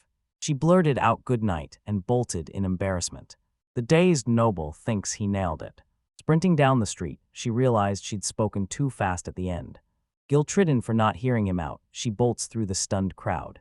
She's worried Mr. Wang thinks she's a freak. Aru rushes the hotel, totally clueless where her room is. Panamura's soldier leads Ferdinand's hyped daughter. Exhausted, they finally reach the room. She walks in and turns betrayed, seeing Panamura naked. The girl couldn't ignore the woman's stunning beauty. Roadside, the Viscount asks what happened while she was gone and if she's ready to answer. Ferdinand's daughter was mortified. Panamera looks at her tenderly, asking her to stay a few more days. The woman explains everything while the girl processes. Root looked totally flustered. After her bath, she decides to confront Mr. Wang alone tomorrow. She figured the noble would listen. For the first time in ages, Ferdinand's daughter actually looked forward to tomorrow. Next day, he's commanding the fortress wall construction. The boy warned everyone to stay sharp, hoping they'd pull through. Wang announces Team Dai needs laborers. He spots something. Uto's adventurers crashed the morning ceremony. The noble asks his plan, but he casually replies he's only here for the show. Orpho spots the residents lining up like soldiers. Back on the hunt, the party hypes their gear. Wang promised more swords for the materials. MC commends the team and promises a massive barbecue. Everyone's hyped for the barbecue. The noble saw the quiet locals turn into party animals. Panamura appears, calling it a great way to lift spirits. He steps off the platform, greets them, and grants their freedom. He gave her another way to stay motivated. Arut joins Vi and the aristocrat. The girl beamed at Van, eyes lit with hype. Our MC felt the awkwardness. Arut greets the boy, and he replies kindly. Ferdinand's daughter begged for a talk, and the noble backed her up. Van is stunned by her non-stop chatter. She's thinking. She wants to see the world through Mr. Wang's eyes, so she asks to watch him work. They head to the water supply, and Panamura asks what they do besides building walls. He says he's cleaning the drain, leaving her baffled, while a boy in Campson lanes over the water. He explained the pipeline, warning that filth would trigger a deadly plague. The boy says the water eventually flows back to the river. Suddenly, a tail flashes in the water. Two young Abgalu swim up and offer to ferry the water. The messengers are stunned. Panamura wonders why they're here, but Arut's seeing these sea beasts for the first time. The Abgalu kids cheer for the lady, while Priola once again claims she's Van's bride. The boy cringed at the remark. The girls are shocked he's marrying an Abgawa, but the aristocrat insists it's a misunderstanding. MC reminds Priol again, they aren't engaged. She swims off offended, leaving the other kids horrified.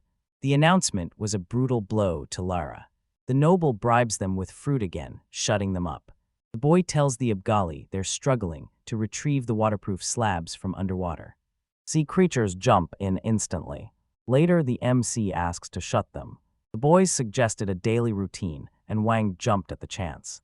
Panamura asks about the Abgolas. The boy says they've joined the locals, then grabs the gear and heads for the rising city walls.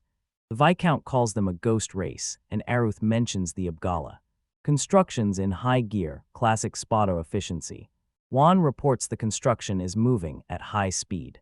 He instantly solved the corner problem. The boy orders another wall, and a spotter takes note. The noble loved how the butler obeyed his vague order instantly. Wang weighed his next move. Penimara approached, asking about the fortress. She stepped in with a solid plan. Ignoring the MC, the Viscount marches off with her soldiers. Arut closes in. He panics. Did they leave her alone? He asks. She nods awkwardly. Your aristocrat played nice. Van shows Ferdinand's daughter the ballistas, and she's stunned by the massive weapon. He broke down exactly how it worked. They widened the walls and upsized the ballistas. Hand-sized arrows lined up in 2 rows. Scared of failing with a new invention, he plays it safe and builds a reliable ballista. Make it a surprise. The boy tests the weapon on Campson. Aiming at the forest, the ballista fires a volley that shatters the trees. Staring off, the noble admits the hit was solid, stunning Till and Arut. Root was stunned by the bow's insane power. Penamura rushed over, alerted by the noise. Van explains, and the Viscount is stunned by the massive weapon. Penamura's got a plan. She asked if the other wall had ballistas. The Viscount grilled them on their production numbers. Wang realized this was an interrogation. He apologizes but stays silent. It's a military secret. That rejection set her off. Next, Penamura hunts for ballistas. The noble refuses again, but will join if they prove their loyalty. The Viscount struggled to find evidence. The kid just never stopped surprising her. She admired her insane results. Penamura noticed even shy Arut taking initiative, all thanks to Van. Analysis complete, she vowed to be his equal partner. Proving she's serious, the Viscount sends a letter to the capital today, stunning her soldiers. Penamura vows to rise among the nobles as Van's ally, betray him, and her status is history. The nobles would be baffled, but for a guy with zero ties, this was the perfect opening. He bows and accepts. Viscount soldiers and Wang's confidants bow.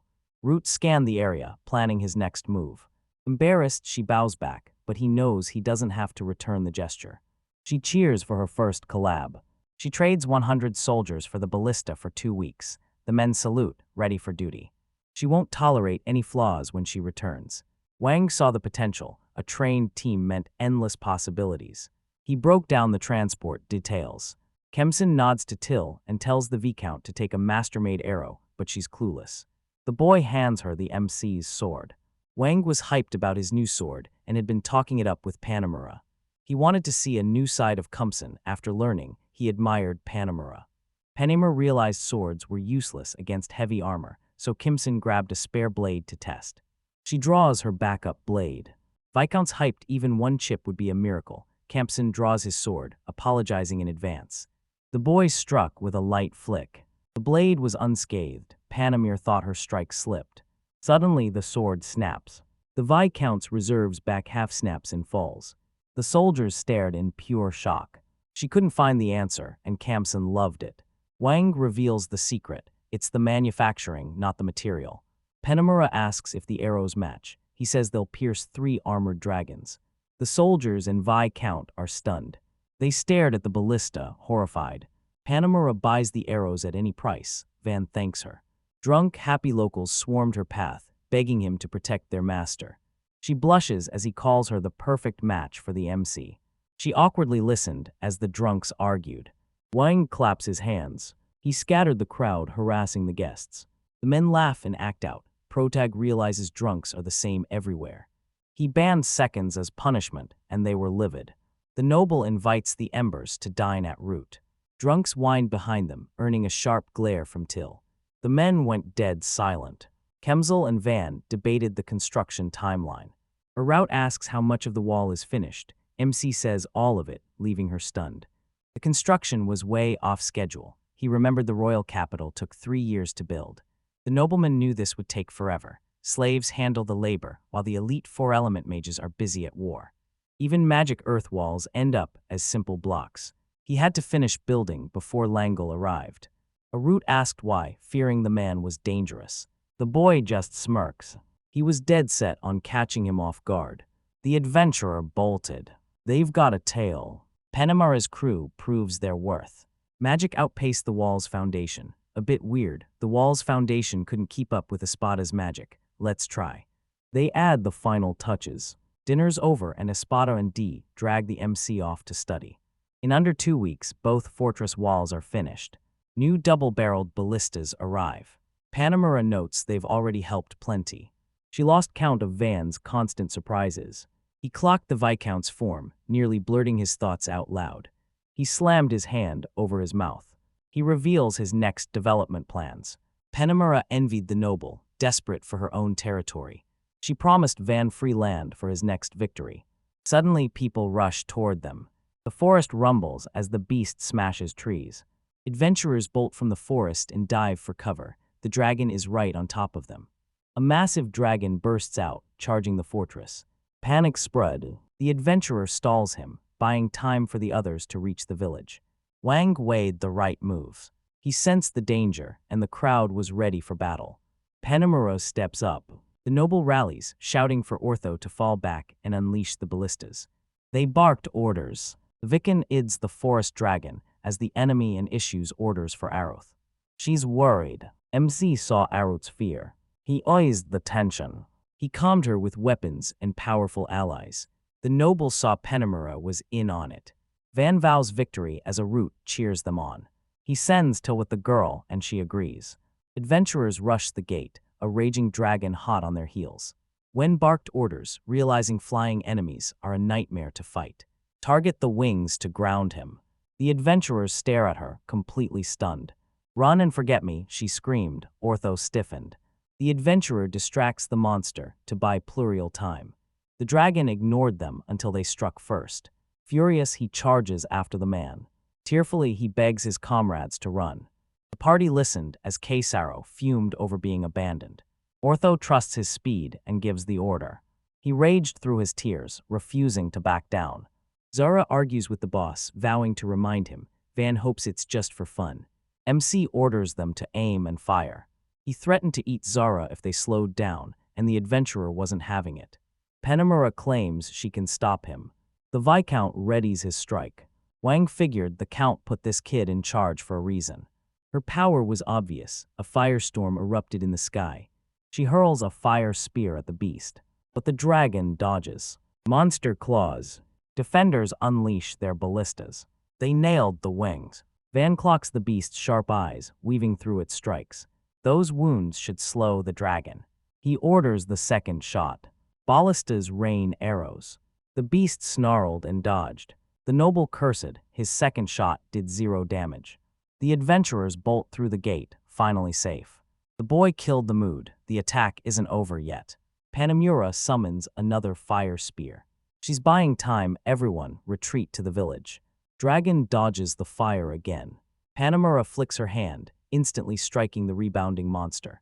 Wang stunned as a fire barrage shreds the enemy. The dragon screams as it roasts, desperate to escape. He witnessed the raw power of fire magic. She dropped to one knee. Panemura rushes the village to rally a counterattack. The noble evacuates, but the monster is already set. The beast leaps onto the fortress. Wounded, Wai could only rush after them. They got cocky after the armor dragons, but this beast is unique. Suddenly, someone charges forward. D wants to throw hands, but the MC shuts him down fast. Espada charges the dragon, dead serious. Wang tries to stop the butler, but he marches straight toward the dragon.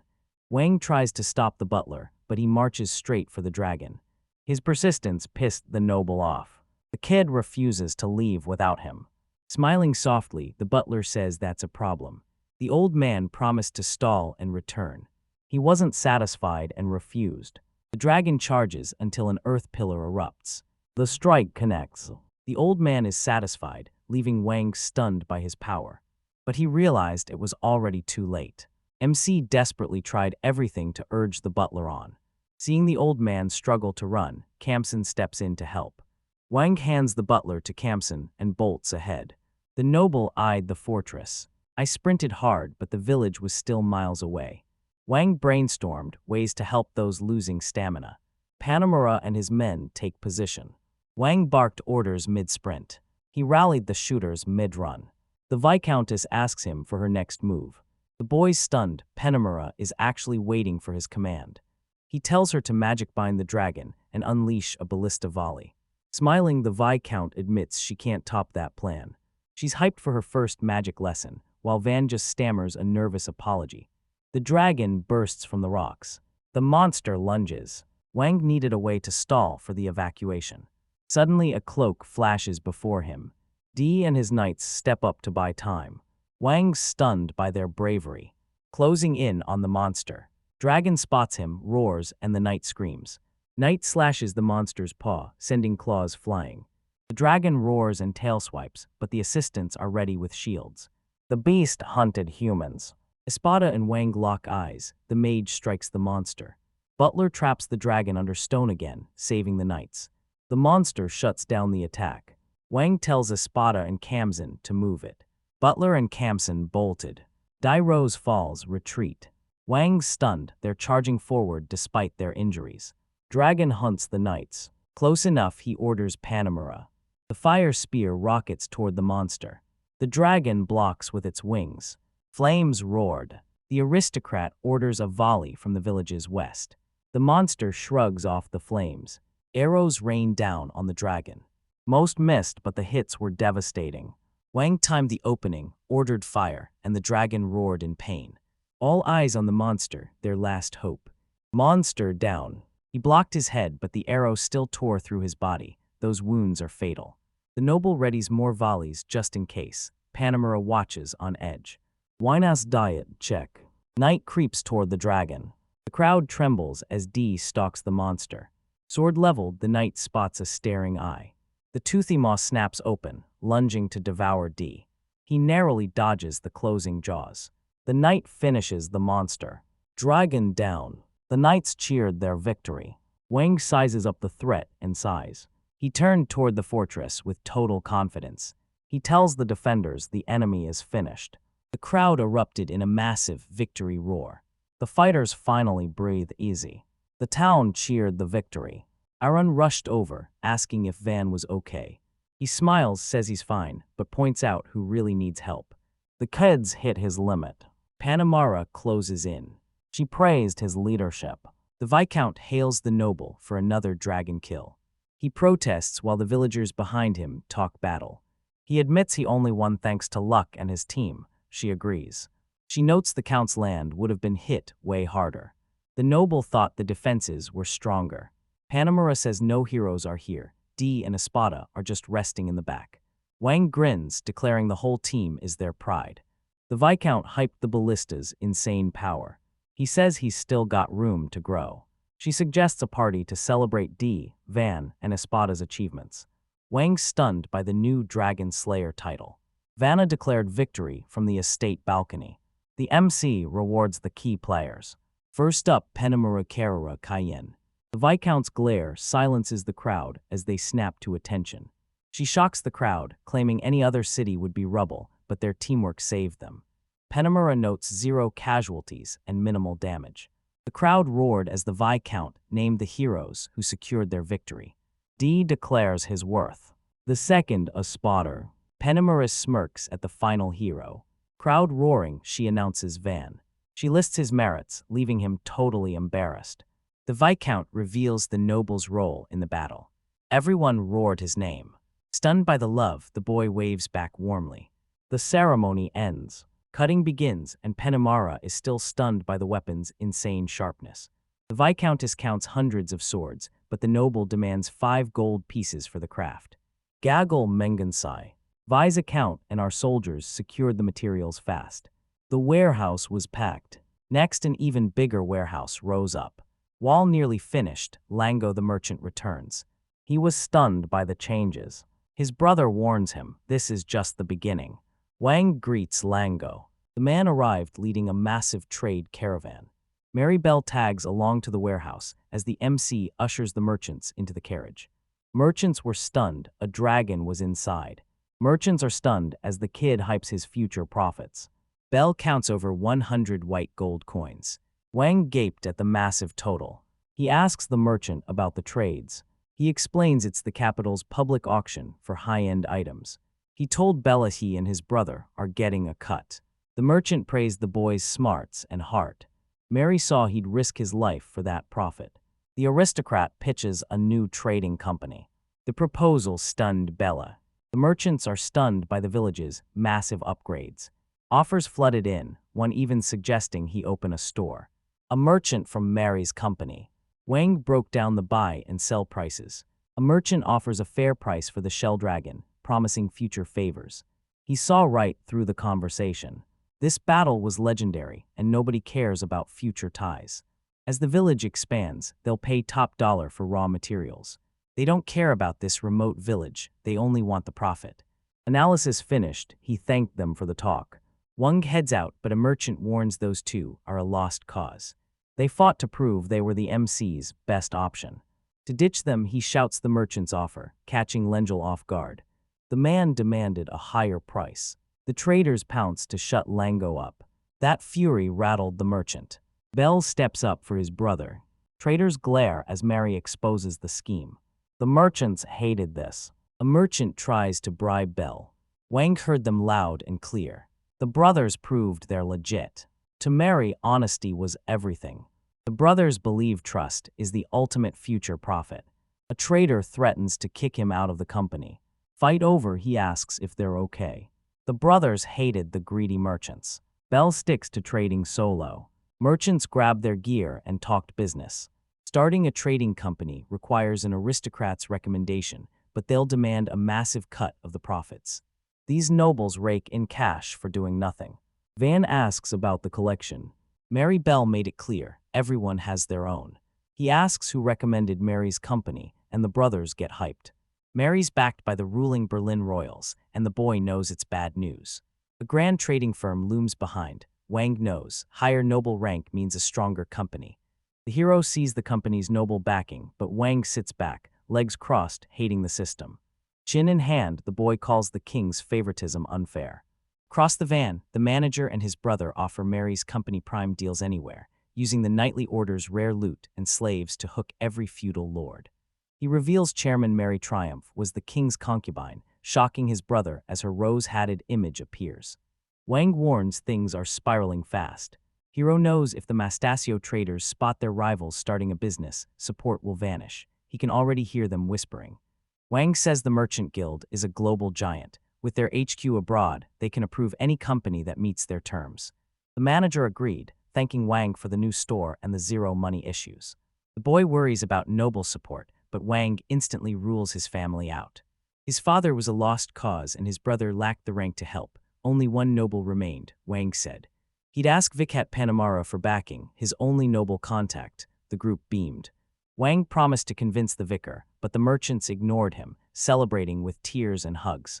Seeing her snap, the boy offers to talk. The brothers keep cheering as Wang asks if they can hear him. The hero knew this put Panamara at a massive disadvantage. Wang asks the Viscountess directly, and she agrees. He's stunned, making Mrs. Panamara burst out laughing. Smiling, she explains her choice as knights clash swords behind her. She's a rising noble, so she's safe, but caving to pressure and approving this tiny two-person business would shatter the royal family's authority. Wang agreed this was about royal honor. He suspected a hidden attack, blaming his paranoia on his commoner roots. Lacking a thief or knights, Panamara had to act wild and spark rumors to climb the ranks. The Viscount saw the advantage. After slaying the dragon, this upstart was marching to the capital with a 100-man army. Panamara says everyone will be talking. The boy realizes no one expects a border village to pack dragon-slaying gear. Wang's hyped, framing the Viscountess lets him dodge his family, but the girl thinks he's weird. Dragon kills are rare, and the nobility is watching. They'll scrutinize the loot, the tactics, and the fallout. Success here is their only ticket into the royal order. Panamara warns that even if she takes the credit, investigators will find Van. He's not thrilled. Van's fed up with the drama. Exiled then summoned back, he just wants to build his village. The girl teases him for acting like a runaway kid, then remembers he actually is one. Panamara offers a way to never be sent back, and Van is all ears. He asks if it's possible. The Viscount says it's child's play. She grins, telling him to earn a title for independence and a new family. Wang is blindsided. She treats dragon slaying like buying an apartment. Panamara suggests crediting the baby for the kill, calling her own role a mere time delay. Wang protests, certain this will flip the script and draw unwanted attention. The Viscount lunged, demanding to know why the boy was upset. The kid flinched, terrified by the sudden move. Wang's hyped, but this title spells trouble. He pictured his family. His father was a wild card, but his brothers, they'd definitely attack. He pictured his brother and realized outranking Marcia as an aristocrat would be awkward now that they're finally close. Seeing Vance dejected, Panamara knows he'll be dubbed a dragon slayer at just 8 and earn a legendary title. The hero tensed at the Viscount's words. She promised him massive wealth and a backed trading empire, pure profit. She saw his excitement and knew he was hooked. Panamara reveals that after gaining her title, friends and foes alike swarmed to exploit her. A sinister grin spread as she remembered.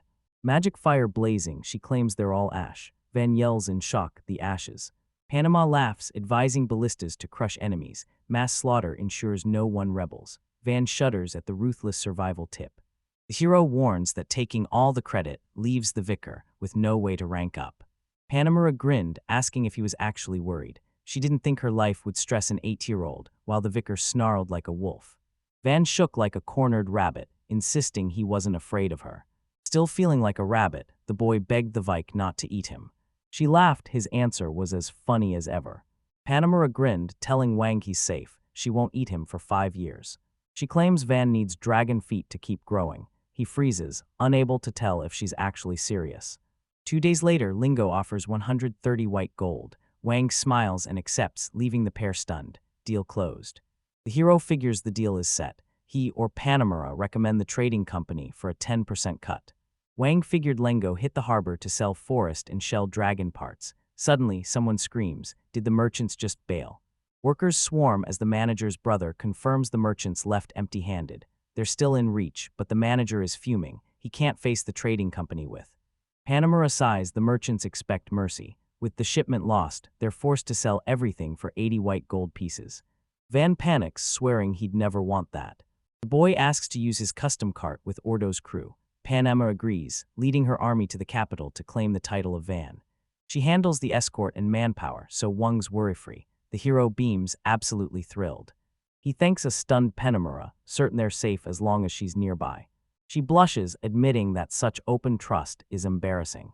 The kid's reaction hit like lightning, leaving Mrs. Panamera staring at the shocked Van in confusion. The Festival of Bright Lights kicks off after the Fertility Festival, but the celebrating locals stop to stare at a mysterious figure radiating light. The manager worries about the massive dragon hall, but Wang just smiles and starts prepping immediately. They built a massive, lightweight cart with a wooden rack and luggage canopy. The manager and his brother were absolutely stoked. Panamera offers her elite horses for the cart, promising shocking speed and power. The boys thank her. Wooden wheels creak as the cart rolls across the grass. Mary's caravan rolls through a mountain-rimmed plain. A trader asks, have they caught up yet?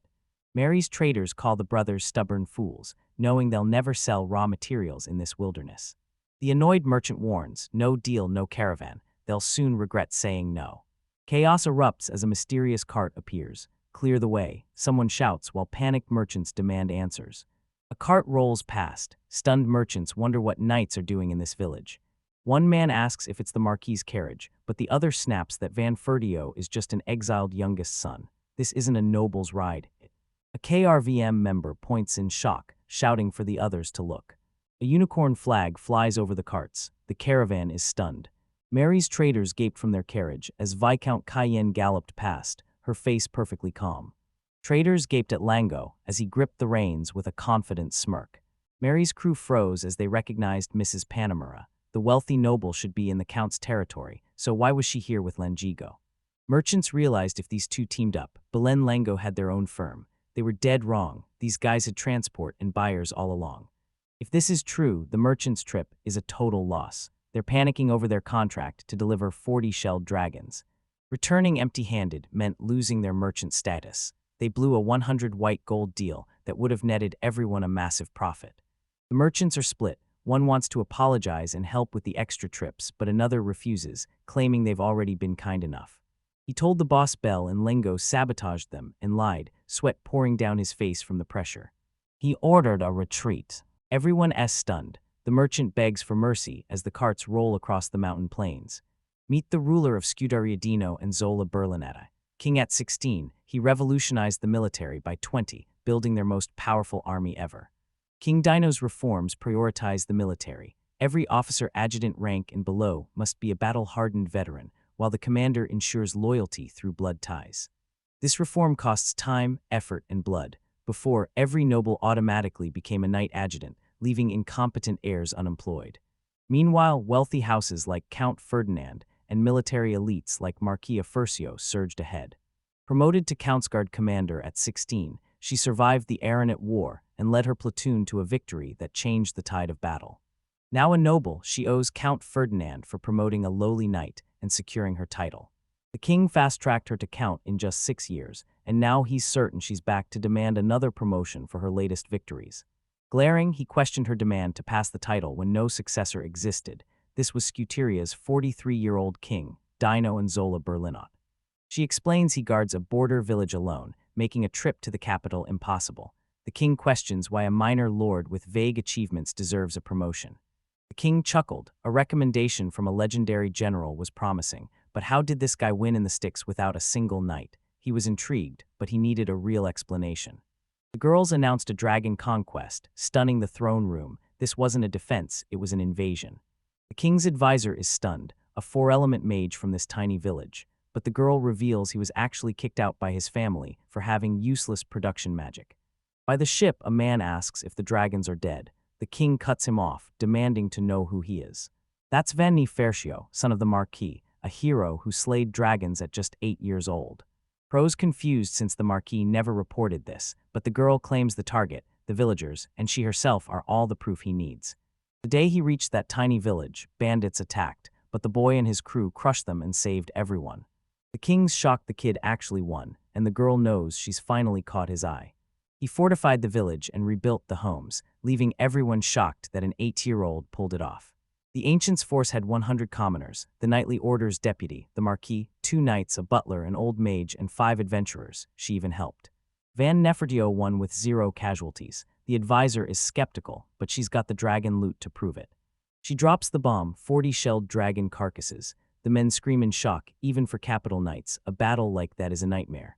She brushed off the chaos she caused. Villagers claim the boy led the charge, but the reports don't match. They'll inspect the dragon to find the truth. The advisor smells a lie, suspecting the man is using the kid as a puppet to catch the thief, but the king shuts him down. He's already convinced. The king confirms the boy wants the thief, and she agrees. He warns that inspectors arrive in days. There's no way to lie now. The king trusts her, but if she's lying, she loses her title and faces brutal punishment. Does she understand? She agreed, urging the king to see Wang's rapid transformation firsthand, hoping His Majesty would finally appoint a new lord to defend this thriving land. Intrigued, the king rose and demanded to see Van Nefertio immediately. A massive dragon skull hauls through the square, leaving the crowd stunned. A guy shouts from the crowd as Mrs. Penamura approaches. She announces Van Nefertio is now a baron, with his dragon-slaying reward to be decided later. Rumors are flying about Marquis Ferthio's 4th son, the child prodigy who just slayed a dragon. Panamura is launching the trading company today. Papers are filed. Now, what's the name? Eyes glowing and fists clenched, he names him Longo. She's shocked he's skipping the older brother, but he's certain his brother would want the youngest honored, even from the grave. Panamura registers the name as Bell and Lango now, to avoid any future conflicts. Within days, the new trading company and Baron Van Nefertio became the hottest topics in the capital. The legend spread, but the ending changed. A young master swordsman corners the dragon and takes its head. The rumors worked. Her role looked so real that everyone thought the plan was going perfectly. The real fun starts now, she tells him. So, where's my thank you? Ever since Penamara and her group left the village. Fortress walls are finished, more Belize does are ready, and with 100 villagers they'll work in shifts. Houses went modern, turning the village center into a sleek, functional hub. The hero builds 2 towers and asks, how about dinner with a view? Blackhair loves the Alligator's view of the main road, so the hero tells Kamsen she's a fan of heights, while the second girl prefers the Buda. The man asks if the hero's hitting Alligator, making his exhausted knights wince at another bathhouse mention. They pivot to Budatower for training, dragging the soldiers along and leaving.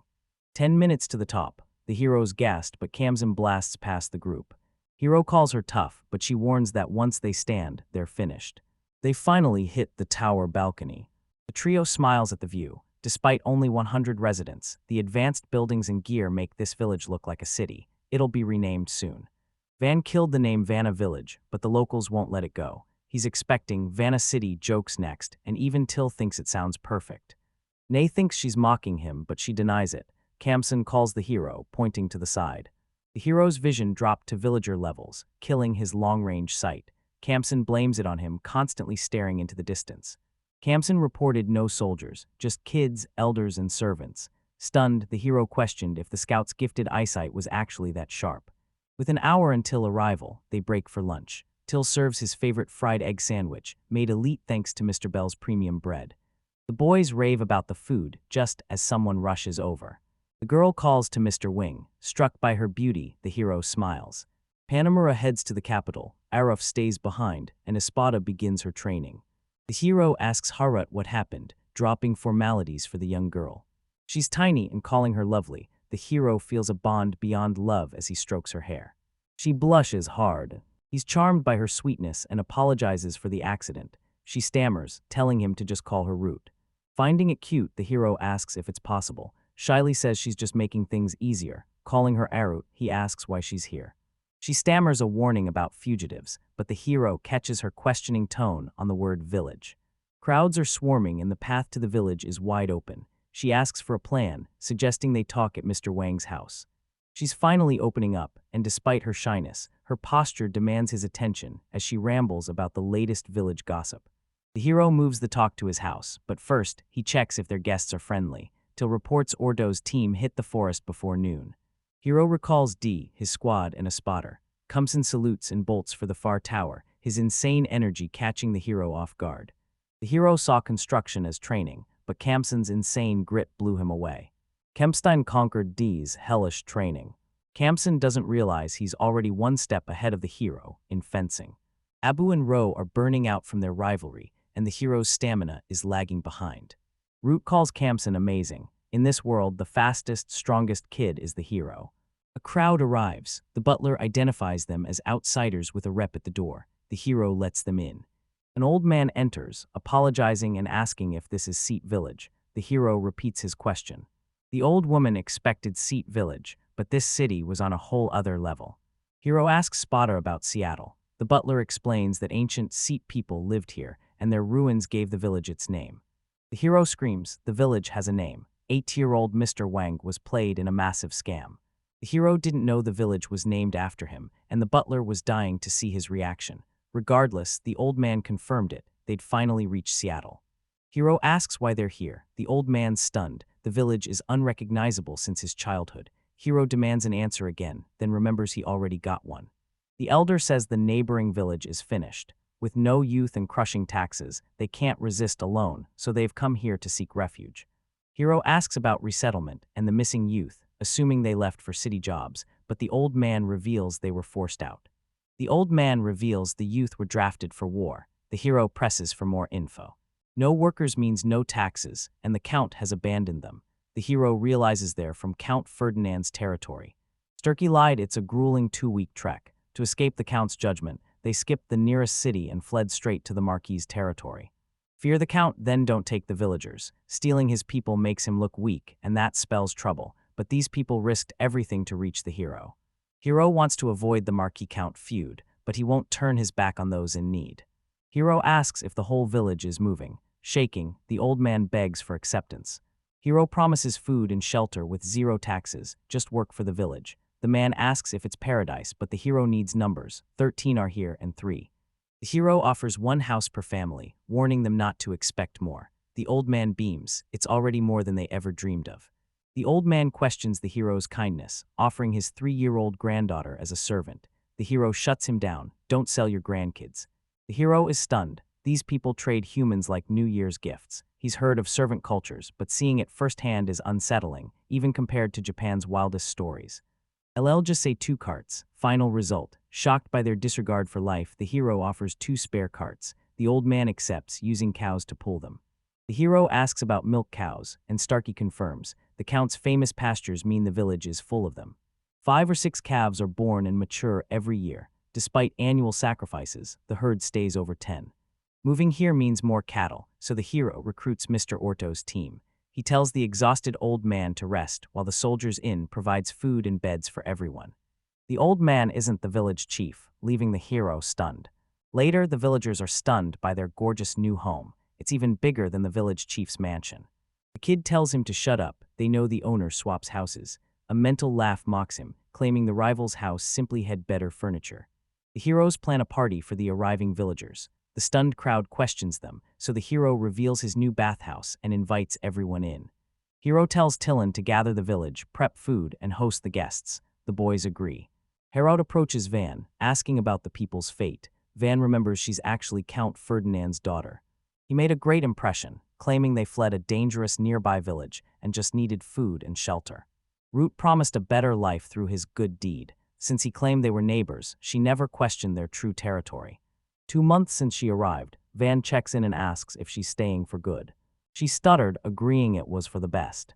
He tells them they're just kids, forget marriage. Grinning, he asks what she wants to do. He told her to think. She echoed his question, what did she want? She agrees to marry Mr. Wang, stuttering as she explains why. He proposed and she blushed. Van's a gentleman and refuses to embarrass her. She hides her blushing face as the hero offers to forget what he heard. She agrees and he plays along. She calls out Wang's weird walk, but he just smiles. Realizing she's finally noticing him has him on cloud 9. Crowds swarm the tables. Wang gets the news they're back. The boy congratulates Ortho on his return. Seeing the blood-soaked crowd, he demands to know what happened. He says it's just monster blood and asks for forgiveness. The hero's confused, but Orthos reveals they've stumbled onto the dungeon entrance. The dungeon news stunned the hero. Silence fell, and later, the truth finally clicked.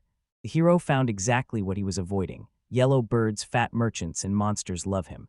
Espado calls the gentleman, who shudders in fear. They found the dungeon and must alert the capital now. The hero warns, move fast or daddy takes everything. Spotter agrees, reporting to the capital in secret is their best move. The hero wanted the title and land before revealing the dungeon, but he's out of options.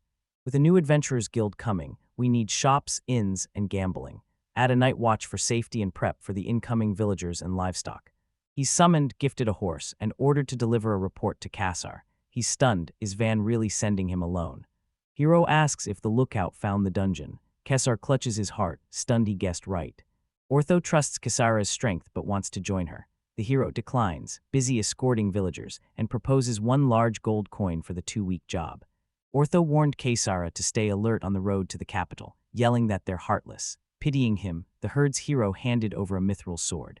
The others fumed, demanding a swap so they could hit the capital themselves. Calling it unfair, they watched a gloating Cassara wave goodbye, thrilled the master chose him for the mission. Ordo's squad meets the villagers, while Cassara reports the dungeon to the capital. Humming a tune, Cassara swings his blade, glad his good deeds paid off. He admires the light, comfortable dagger. The young master really knows his stuff. The boy halts his horse, then pushes on. Zara's so distracted by his new weapon that the trip to the capital flies by, and it's only a few kilometers away. Cassara spots a flipped carriage. Beside the carriage, orcs tear into a horse. Cassara keeps a close eye on them. They've got a massive appetite. Orcs are driven by 4 basics: hunger, fatigue, lust, and bloodlust. This orc feels bloodlust and arousal for whoever's in that carriage. He twirls his dagger, admitting you'd normally be a tough opponent. He grabs the dagger, complaining the fight's already too boring. Orcs keep devouring the horse, completely ignoring Zar. They charged, slashing the monsters apart. Monsters growl as the boy strikes. He warned them to stay put, but they charge. He dropped them one by one, mocking their pathetic teamwork. He downs the final foe and flexes his blade, a mithril dagger forged by Mr. Wang himself, pure style. Falling from the carriage, she thanks her savior and introduces herself as Framley Stratos. He seemed noble, but she still asked for his name. Zaro claims he's no ordinary adventurer, but his fancy sword screams noble. Convinced he's on a secret mission, she vows to keep his identity safe while he desperately tries to tell. She giggles, understanding everything. With his blessing, she heads to the capital on foot. She can't help him now, but she vows to repay her debt. He's heading to the capital and tells her to hop on. She refuses to be a burden, but he hoists her up anyway, joking that the horse prefers a light lady over a heavy. She smiles, saying it's been ages since someone called her little lady. Turns out, she's already 30. He laughs, calling her a joker since she barely looks 20. She thanks him and asks Mrs. Framley where to take her. Her guide ditched her, leaving her stranded. He asks why she's heading to the capital. Familia's barren father died in battle. A rival noble seized her home, and now she's hunting for a maid job in the capital. Upset, she refuses to tell him anything, asking if it's a total shame. He asks what her path means, then tells her not to be ashamed. He's doing the exact same thing. Smiling, he invites her to his border village, sure she'll find work there too. He vows to protect her no matter what, promising she won't regret it. She smiles and agrees. She agrees to join him, but the adventurer is soon killed. Suddenly, a dungeon is discovered on the Marquitio's border. They were spotted right next to the village that crushed the forest dragon and armored troops, home to the new Baron, Van Fursio. The guild is opening a branch here and buying all mine materials at a 20% markup. Map the dungeon for a special reward. Everyone's hyped. Adventurers swarm Zare and Framilia, demanding to know who really killed the dragon. Was it Baron Wunk? and how far is the dungeon from the village? Kaisari snaps he's got no time for talk. He's done and heading home, but the group screams for him to stay since this was his idea. The adventurers gave chase, but Kasara shut them down. He was just crashing at a hotel for the night, making their pursuit a total waste of time. They hit the market, grabbed a cart and supplies, and ditched the capital, but a massive crowd followed him anyway. She apologizes for the debt, but he brushes it off, blaming himself for her situation. For the first time in years, she's genuinely smiling, and it's all thanks to Kay's. He smiled, calling the tiny young master a great man. He told her to trust him, promising the village would keep surprising her and make her smile even brighter. She agreed, saying she couldn't wait. Carts rolled as the weary crowd followed. Ordo asked the man, will Kaysara reach the capital on time? He's testing his new mithril dagger while the girl insists they finish the job. No slacking. Last time they got distracted, a dragon ambushed them. Pluriel's getting way too strict. Orto's stunned by the massive refugee surge, especially the elderly. These villagers spent their entire lives isolated, knowing nothing of the outside world. They stay until they starve. Ortho's seen it all. Leaving home is hard, and they clearly suffered through hell. A woman barely standing gives her spot to the elders. Ordo warns her time, running out, but she doesn't care. She hated their remote village and hates moving deeper into the wild even more. Ordo agreed. They were far from the capital, but this border paradise beat any city. She's confused, but Ordo ignores her, shouting that the village is finally in sight. He pointed to the fence. They were closing in fast. Sidit village welcomed guests with snacks and drinks to make them feel at home. Everyone's beat from the road, so the hero orders a massive barbecue before they head home to sleep. The welcome feast starts now. Chief Fabia bows in thanks, and Van introduces himself, hoping they'll get along. Hero praises Orthos for saving everyone, but Orthos stays humble, claiming he's just an overpaid adventurer. Plurio then asks Van if another beast is ready. 10 giant three-eyed boars ambush the hero at the lake, leaving him rattled. Ordo warns their magic paralyses anyone who gets close, freezing their bodies instantly. The hero. 10 ballista shots did the trick. Orthos laughs, admitting he's been slacking, when a stuttering kid approaches asking for food. Hero agrees, ordering Till to serve the soup and meat. Till tells him to trust her and calls the kids over. She tells them to take their time, but the kids are stunned by the massive feast. The hero promises this every day for a week, and the children can't believe they get to eat it. The hero told them not to be shy. There was plenty for all, and the crowd finally began to eat. Everyone is in tears. It's just that delicious. The crowd backed them up. Pluriel Ortha and the villagers watched the guests, all smiles. Someone yelled to haul the rope. Seattle was booming, and the crowd was only getting bigger. A kilometer out, local muscle builds a new adventurer city. Espada signals a detour, and the hero orders the turn. Neighboring elders raised the cows, while Abgalu supplied water and feed, forming a surprisingly perfect team. Neighboring kids loved the new houses. Stunned by the massive walls, they scouted the village alongside the Seattle crew. Hero loved the crowd. He's mid-spell when a voice interrupts him.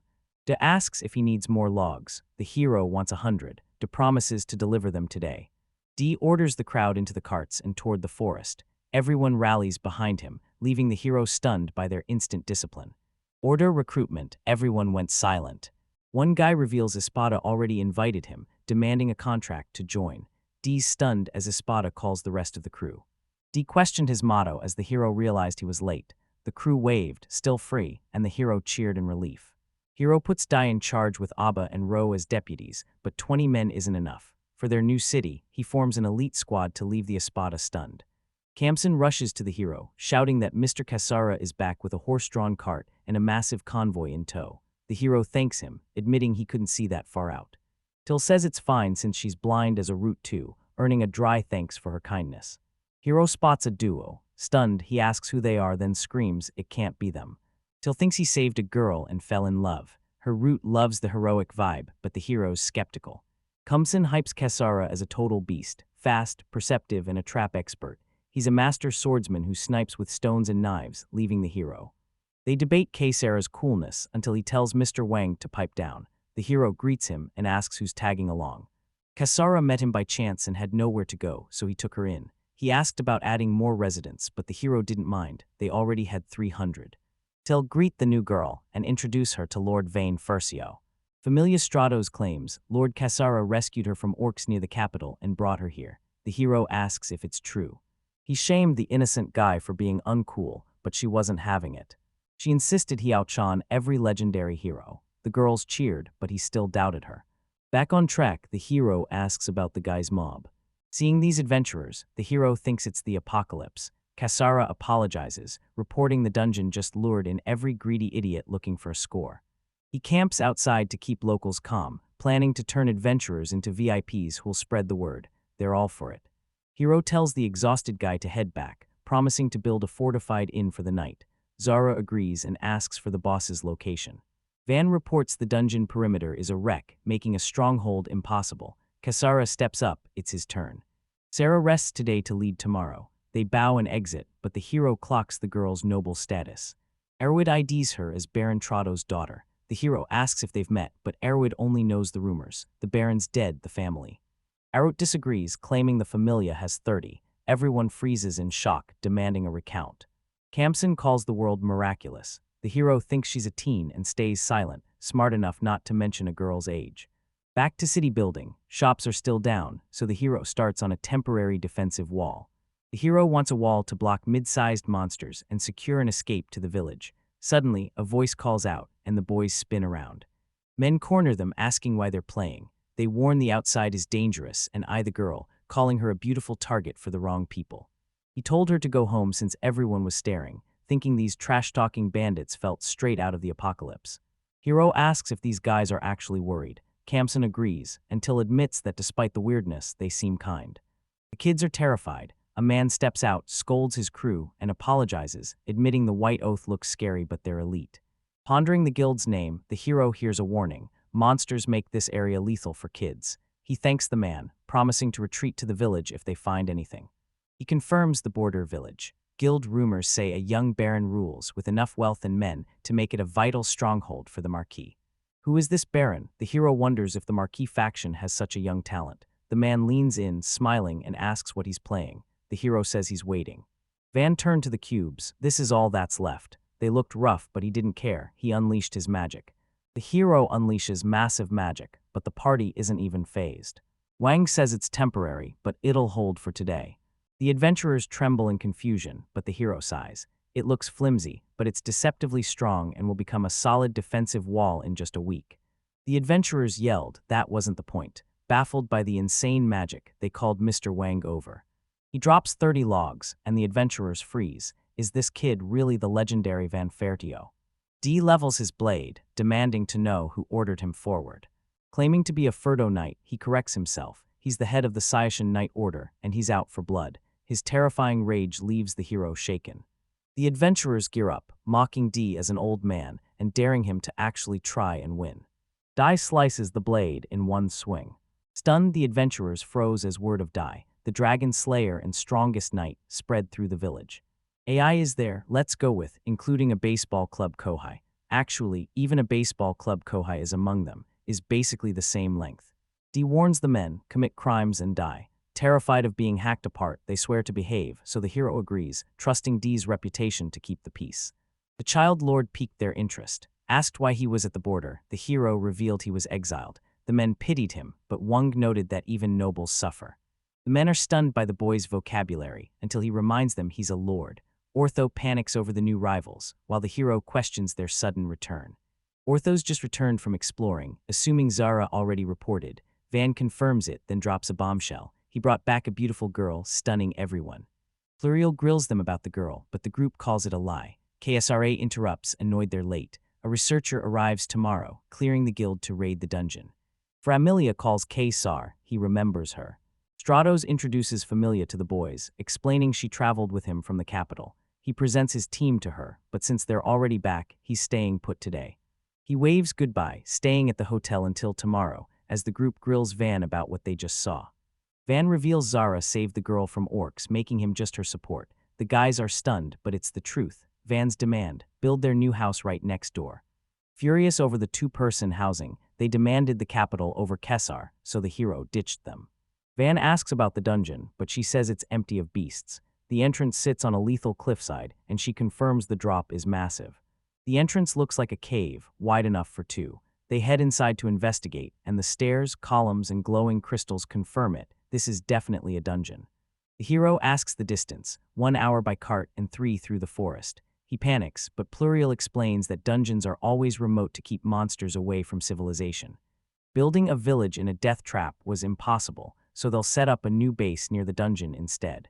Dungeons spawn massive beasts and lethal terrain, making full settlements impossible until today. Confused, the hero listens as she praises Mr. Wang's base building skills, but internally, he's just telling her to shut up. He kept his mouth shut, making excuses that the forest was too dangerous to bring his ballistas. Pluriel promised protection, using their dungeon experience to clear the hero's doubts, but he refused to move. The journey was too deadly, and he just wanted to hide at home. The hero demands a lift to the dungeon, a nap, and dessert, till Kamsine and Art join as servants, while Dai and Espada stay to build the city under Van. He expected a rejection after his forest-shaking performance. If he weren't 8, she'd have punched his eyes out, but surprisingly, she agrees. Smiling, she says they'll prep everything and head out tomorrow. Hero's shocked. Plurio tells Ortha they're building a base tomorrow with Mr. Van, so it's time to prep. His friends were just as shocked as the hero, defending the careless lord's land with a smile, 3.5 hours since leaving the village. The hero never planned to go underground, but the people were already there, bearing the weight. They didn't expect him to help build a base, but the heroes just admiring the view. Root liked the thin air, but the shaking was a problem. 50 guards volunteered because of the dungeon, while adventurers take turns hauling their light, homemade palanquin. Everyone inside was getting thrashed, but the distracted hero was tossed like a ragdoll. Entering the forest, the terrain shifts. Spotting a massive troll, the adventurer is itching for a fight. Annoying cheers ring out over a field of dead magical beasts. Hero never saw this coming, till forced to smile while Kamsine shook beside her. The boy reminds Van of their dungeon promise, looking miserable and totally seasick. Till says they've been moving since dawn. Kasine's acting unusually cold, forcing the hero to apologize and beg him to stop the glare. The girls are hyped for the trip's vibe, while Till shouts to Mrs. Harout about the steep cliff. Root called the landscape majestic and the mountains beautiful. Till laughed, saying it towered over the clouds. Tile points to a magic beast soaring above. Root is stunned and the hero is terrified. Armed with a makeshift crossbow to turn them into victims, he arrived at the scene, but one look out the window left him in total shock. Spotting 2 logs on the cliff, the hero screams for them to stop. The hero demands to start now. An adventurer questions him since they're almost finished, but the hero just calls him an idiot in his head. The hero demands more space immediately. Ortha and Kasara sprint toward him, both screaming for answers. Are these guys idiots? They charge across the logs, while the hero sarcastically warns them to watch their step. Van eyed the unfortified logs. Even high-rise workers would quit this death trap. Adventurers have zero survival instinct. Facing the party, the hero warned, this place is a death trap. One wrong move means death. Master the risk. Understand. An adventurer asks if the place exists, so the hero points and orders him to sit and think. The party pins the screaming man as Kasara rushes over, and the hero asks if he was jumping on logs. They ask about kicking the logs, sending Kasara into a panic. The hero warns that if it breaks, even the agile Kasara falls. He asks if they get it, and they all shout back.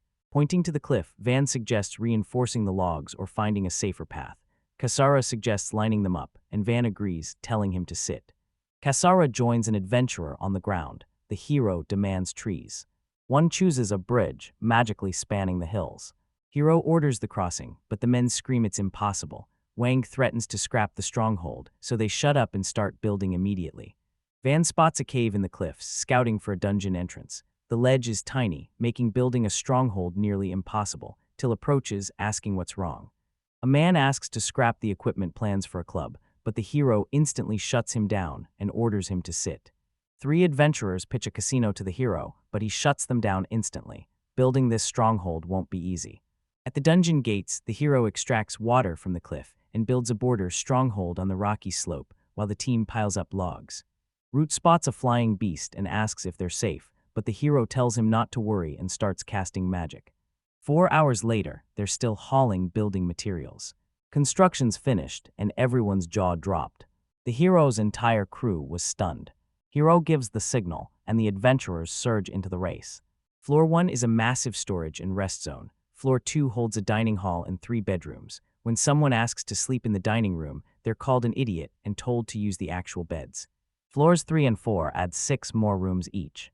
The building stepped for stability, doubling as a terrace with a killer view. They scout the area while one guy claims the spot for himself. Each floor has 4 roof toilets fed by rainwater tanks. Clean them weekly for a working flush, but don't drink the water. He asks if they understand. They stutter a yes without listening. The hero puts Ortho in charge of the stronghold and training, who laughs and accepts. Lahairo suggests a schedule for closing the dungeon gates, but Ortho says they must consult the night-raiding adventurers first. Keep the gates shut when empty. These mithril-reinforced doors will stall any threat, tanking a forest dragon's power for a full day. The hero barred the windows against monsters, adding extras for light with a warning to lock them tight, even if they looked like spotted garden eels. Past noon already, the hero rallies the crowd to move out and demands tight security. He whined for a nap while it was light, but the heroes barked a sunset deadline and headed back. He warned I'd get angry, but the adventurer just laughed in his face. They mocked him as a baby for angering the lords. He flashed a lethal smile, debating whether to level the entire stronghold. He rushed the group, yelling that he'd miss dinner if they didn't hurry. They chased him, laughing and shouting for the others to hurry. To the hero, their fun felt like pure disrespect. They're hauling the palanquin again. Kamsen's sick, call Mr. Wang. The party asks about the cliff they just passed, but the hero is terrified. He has no memory of it. He demanded the forest be fixed, building 2 more bridges before reaching the village at sunset. The exhausted hero pushed on. Dina Spada waited at the entrance, his smile terrifying the hero.